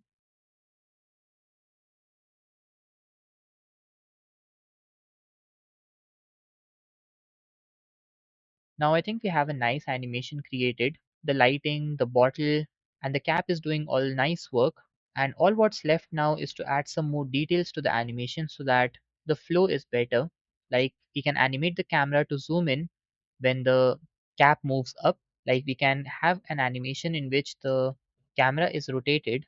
So we'll do that. Other than this, I think we can also create some effect where as the bottle will move up, we'll also see some liquid filling in this glass pipe. And maybe we'll also see some scaling down of some faces here on the top so that it appears like it's being pressed and then the liquid is moving up. This thing might be slightly complex to make, but I think we have a shortcut to that. So what I can do is I can just press Shift D to create a duplicate of this glass pipe. Then I can go to the edit mode, press Alt Z to turn on the X-ray mode, and I'll move this down in the Z axis. Basically, I selected the top edges and move these down over here. Let's say initially I keep this to something like this. Now we duplicated the glass pipe for this object, so it will be having the same material as the glass pipe. But let's say I now select the liquid which is inside and go to the material properties to check its name. We have given it the name liquid. Now I'll select this duplicate glass pipe object that we just created, and I'll use this object to basically act as the fill liquid inside the glass pipe. To explain it better, I'll change its material to liquid first, and then I want to create an animation where this moves up like this, and we can animate it. So for this, we'll basically be using some shape keys. So to see how it works, let's go back to the object mode first, and then in the object data properties, here we have the shape keys option. So first of all, I'll click on the plus icon, and this will give us the basis shape key, which is simply to store the default state of the object, that is without any changes. But then if I click on the plus icon, then this will create a new key. And to explain why exactly we did this, I'll first go to the edit mode, and now with these edges selected on the top, let's say I move this up till over here. Now if I go back to the object mode, and then in the shape keys I try to change this value, you will notice that I'm able to control how much liquid is being filled inside the glass pipe. In very simple words, the shape keys help you to deform the object using the edit mode, and you can use it to create some amazing animations like the one that we can create now with the liquid filling up. So let's say I take the pointer to frame number 96, and here I want the value to be 0. That is, just this much liquid should be inside it. And then I'll take this a few frames ahead, let's say at frame 132, and here I want the value to be 1. So I'll insert another keyframe here, and let's zoom in to see the graph properly. And we can even do the same thing with these handles also. I can change their scaling to give this a nice look in animation. And then what I'll do is, as it begins to move downwards, I'll bring this value down to 0 in the shape keys so that the liquid gets back to the default lesser quantity in the glass pipe. So I want that for the next 24 frames, that is till frame 156, we have this much height only in the glass pipe. So I'll animate this property by adding a keyframe here. And then let's say for the next 24 frames, that is frame 180 where the cap basically closes. So here I want the value to turn 0 again, and I'll add a keyframe. Let's select the two handles and scale them down as usual, and I'll set the scaling in x-axis to -1. Other than this, what I can also do is I can slightly saturate the color of the liquid inside the pipe. I'll try to make it slightly different from the lighter color that it has right now, because see, the way the color looks inside this bottle and the way it looks inside this pipe will be slightly different. So what I'll do is, with this selected, I'll go to the material properties and create a duplicate of this liquid material, and now in the base color I will slightly increase the saturation so that I get something like this. If you want, you can completely skip this step. It's only because I feel like there should be slightly higher saturation, so I'm doing this. And now what I'll do is I'll animate this black part of the cap that we have. I want to show it like as if it's being pressed when the liquid moves up. And to create such an animation, we'll again be using the shape keys. So what I'll do is I'll go to the edit mode, and let's say I select this edge loop and press S. Then this will create this scaling down effect that you can see on this right side over here. So it's creating a nice stretched in or a pressed effect. So we need this, and I'll go to the object mode. Then I'll go to the object data properties here and create a default basis shape key, and then create a new key for the animation that we want to create. Then in the edit mode, I'll scale this down, let's say like this, and return back to the object mode. Then in the value, if I try to change this, you will be able to see the change happening in the render viewport. So initially, let's zoom out of the graph first. Yes, initially at the frame 96, I want this to be, let's say 0, because here we can see that the cap and the glass pipe are just moving out. So I can insert a keyframe here for the value 0, and then let's say I move a few frames ahead and I change this value to 1. Let's take a look at how it appears. So I'll press the space bar to play the animation. Now moving ahead, I think I should go to this key value here and just take a look at it by zooming out. Then I'll select the two handles and scale them down in the x-axis and change this to -1 so that the animation will be slightly better like this.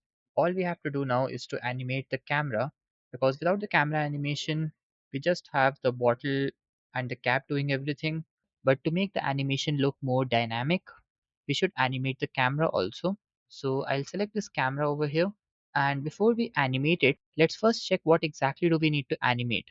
Like I want the camera to move up, capture this particular part of the bottle, basically the cap and the glass pipe. And I also want it to slightly be rotated in the x-axis. So I want it to change its location in the z-axis, maybe also in the y-axis, something like this. And I also want it to be rotated in the y-axis, I think. Yeah, something like this. We'll have to make some final adjustments, like in the y-axis, something like this. So to keep it short, we have to make the changes in y and z-axis locations and the rotation in y-axis. So we'll insert keyframes only for these values. But before that, let me just undo everything and bring the camera back to the previous position. Then I'll round this value off to 0. Then I'll take the pointer to, let's say, over here where the cap is just about to move up. So I'll take this to frame 78, let's say. Then I'll insert the keyframes in the y-axis location, the z-axis location, and the rotation in y-axis. Now I'll move this a few keyframes ahead, and here I want the y-axis location to be something like this. I should also move this slightly up in the z-axis, and I want the rotation to be something like 15 degrees, I think. Let's zoom in even more. So I'll use the lock camera to view here to zoom in. Then I'll slightly adjust the value in the y and z axis till I get the perfect result that I need. And let's say over here I want to insert the keyframes. Let's play the animation to see how it appears. Here I think that we might have made some change in the x-axis location, so I'll adjust it like this, and let's play the animation one more time. But this will mean that we have to make some changes again. I'll go to the y-axis location and make the required changes. Then I'll right click and replace single keyframe for the y-axis location, and do the same with the z-axis location also. We need to add a keyframe for the x-axis location also, so that the animation can appear in a much better way. Like I want the bottle to be centered in the middle like this, and for that I'll have to make the changes in the x-axis location also. So I'll do that. Now I'll add the three keyframes here, and I think I might have messed up with the keyframes. I'll go to the timeline editor and I'll shift this, and I had to place these keyframes at the frame 97 and I placed them at 96. So I'll simply delete this existing keyframe and move this by pressing G. Let's take a look at the animation again. I think that we forgot to change the rotation. So in the y-axis rotation, let's keep this to 15 and insert the keyframe. This will give us a nice camera animation here. Other than this, I'll go back to the graph editor and I'll do the same thing of selecting the drivers and scaling them down in the x-axis so that we can get an even smoother animation. For that, I'll click here, and first of all, I'll hide all the other graphs here and only unhide the Y location. Then click the period key on the Windows, then click the period key on the numpad, select the two handles and scale them in the x-axis like this. Then repeat the same procedure for the other three. And once all of this is done, I'll go back to the frame number 1 and play the overall animation one more time to check if everything is aligned perfectly or not. So I'll press the space bar.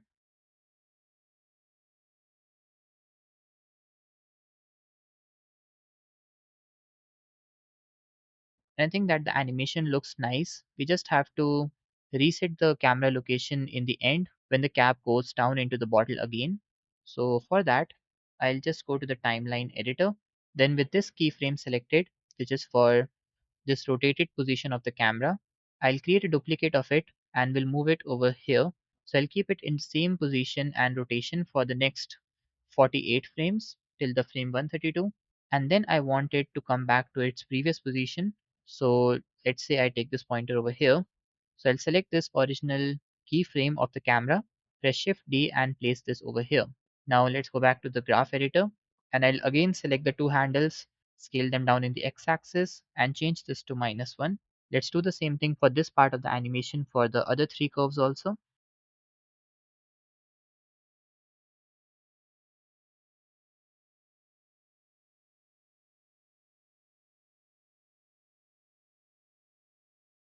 Here I think that we forgot to make one more change, which is that when the dropper or this cap is pressed on the top, it should come back to the default resting position in the end also. So that part is missing, I guess. So I'll select this value, which is controlling the shape key over here. And we had the animation till around frame 120. Then I wanted it to stay like this for the next 20 or 25 frames. So I'll insert another keyframe here. Then I'll move this ahead by around 20 more frames and I'll bring this down to 0 and insert another keyframe. Then as usual, I'll select the two handles and scale them down in the x-axis and change this to -1. And with this, I now think that the animation is now completely ready. So we can even render this animation now. And for this, I'll go to the render properties. Let's keep the resolution same as we see in the viewport. Even the frame rate will be set to 24 FPS so that we can have a 10-second long animation because we have 240 frames. Then you can select the path in the output path here. Like by clicking on this folder icon, you can select at which particular folder you want to save the animation sequence. Then in the media type, you should select image and not video. You might think that you want to render the animation, so you should select the video, but there's small disadvantage in selecting the video. And the disadvantage is that if due to any reason like a power failure or the software crash or anything else, your rendering stops midway and the complete video could not be rendered, your animation won't be saved. So you might lose a lot of time if you select the video. So instead, I will advise you to go for image. Just make sure to choose a nice empty folder where all those images will get saved. And then you can maybe import those images in a video editing software, like let's say DaVinci Resolve or Premiere Pro, and you can then convert it into a video. So I'll advise you to go for the image media type here. Other than this, I can just go to the render properties and I'll keep the same render settings of 512 samples and denoisy turned on. Just make sure to turn on the use GPU so that you can get faster results. And other than this, in the light paths, you can make some changes, but what I'll advise you now is just try to render it. And if it actually takes up a lot of time, then reduce these values. Otherwise, you can go with these existing values only. Like you can keep the total count to 6 instead of 12. Similarly, you can reduce the diffuse to 2 instead of 4, the glossy to 2 instead of 4, transmission to 6 instead of 12. You can basically half these values. But yes, do these things only if you notice longer render times and you need to make it quick. Otherwise, you're good to go with the default values. Then in the color management, I'll keep the display as sRGB and view as AGX default. But in the look, I'll change this to medium, high contrast, or maybe base contrast. You can select any of the two. In the medium high contrast, you will notice that the colors are a bit more saturated because it needs to give a higher contrast. But I think that the default one looked much better for a cosmetic product. So we'll go with the base contrast. And I don't really think that there's anything else that we should be changing here. So we'll go with this. And to render the video, you can just go to the render menu here and select render animation. This will open this window where the entire animation will get rendered frame by frame. Initially, the render speed will be much faster because we have literally nothing in the scene that is getting the light bounces or anything else. We have a complete dark beginning in the render. So this thing will be faster. For now, I'll just press the escape key to cancel it because I'll be rendering it in a little while. And finally, I have completed the rendering of the complete animation and this is how it looks.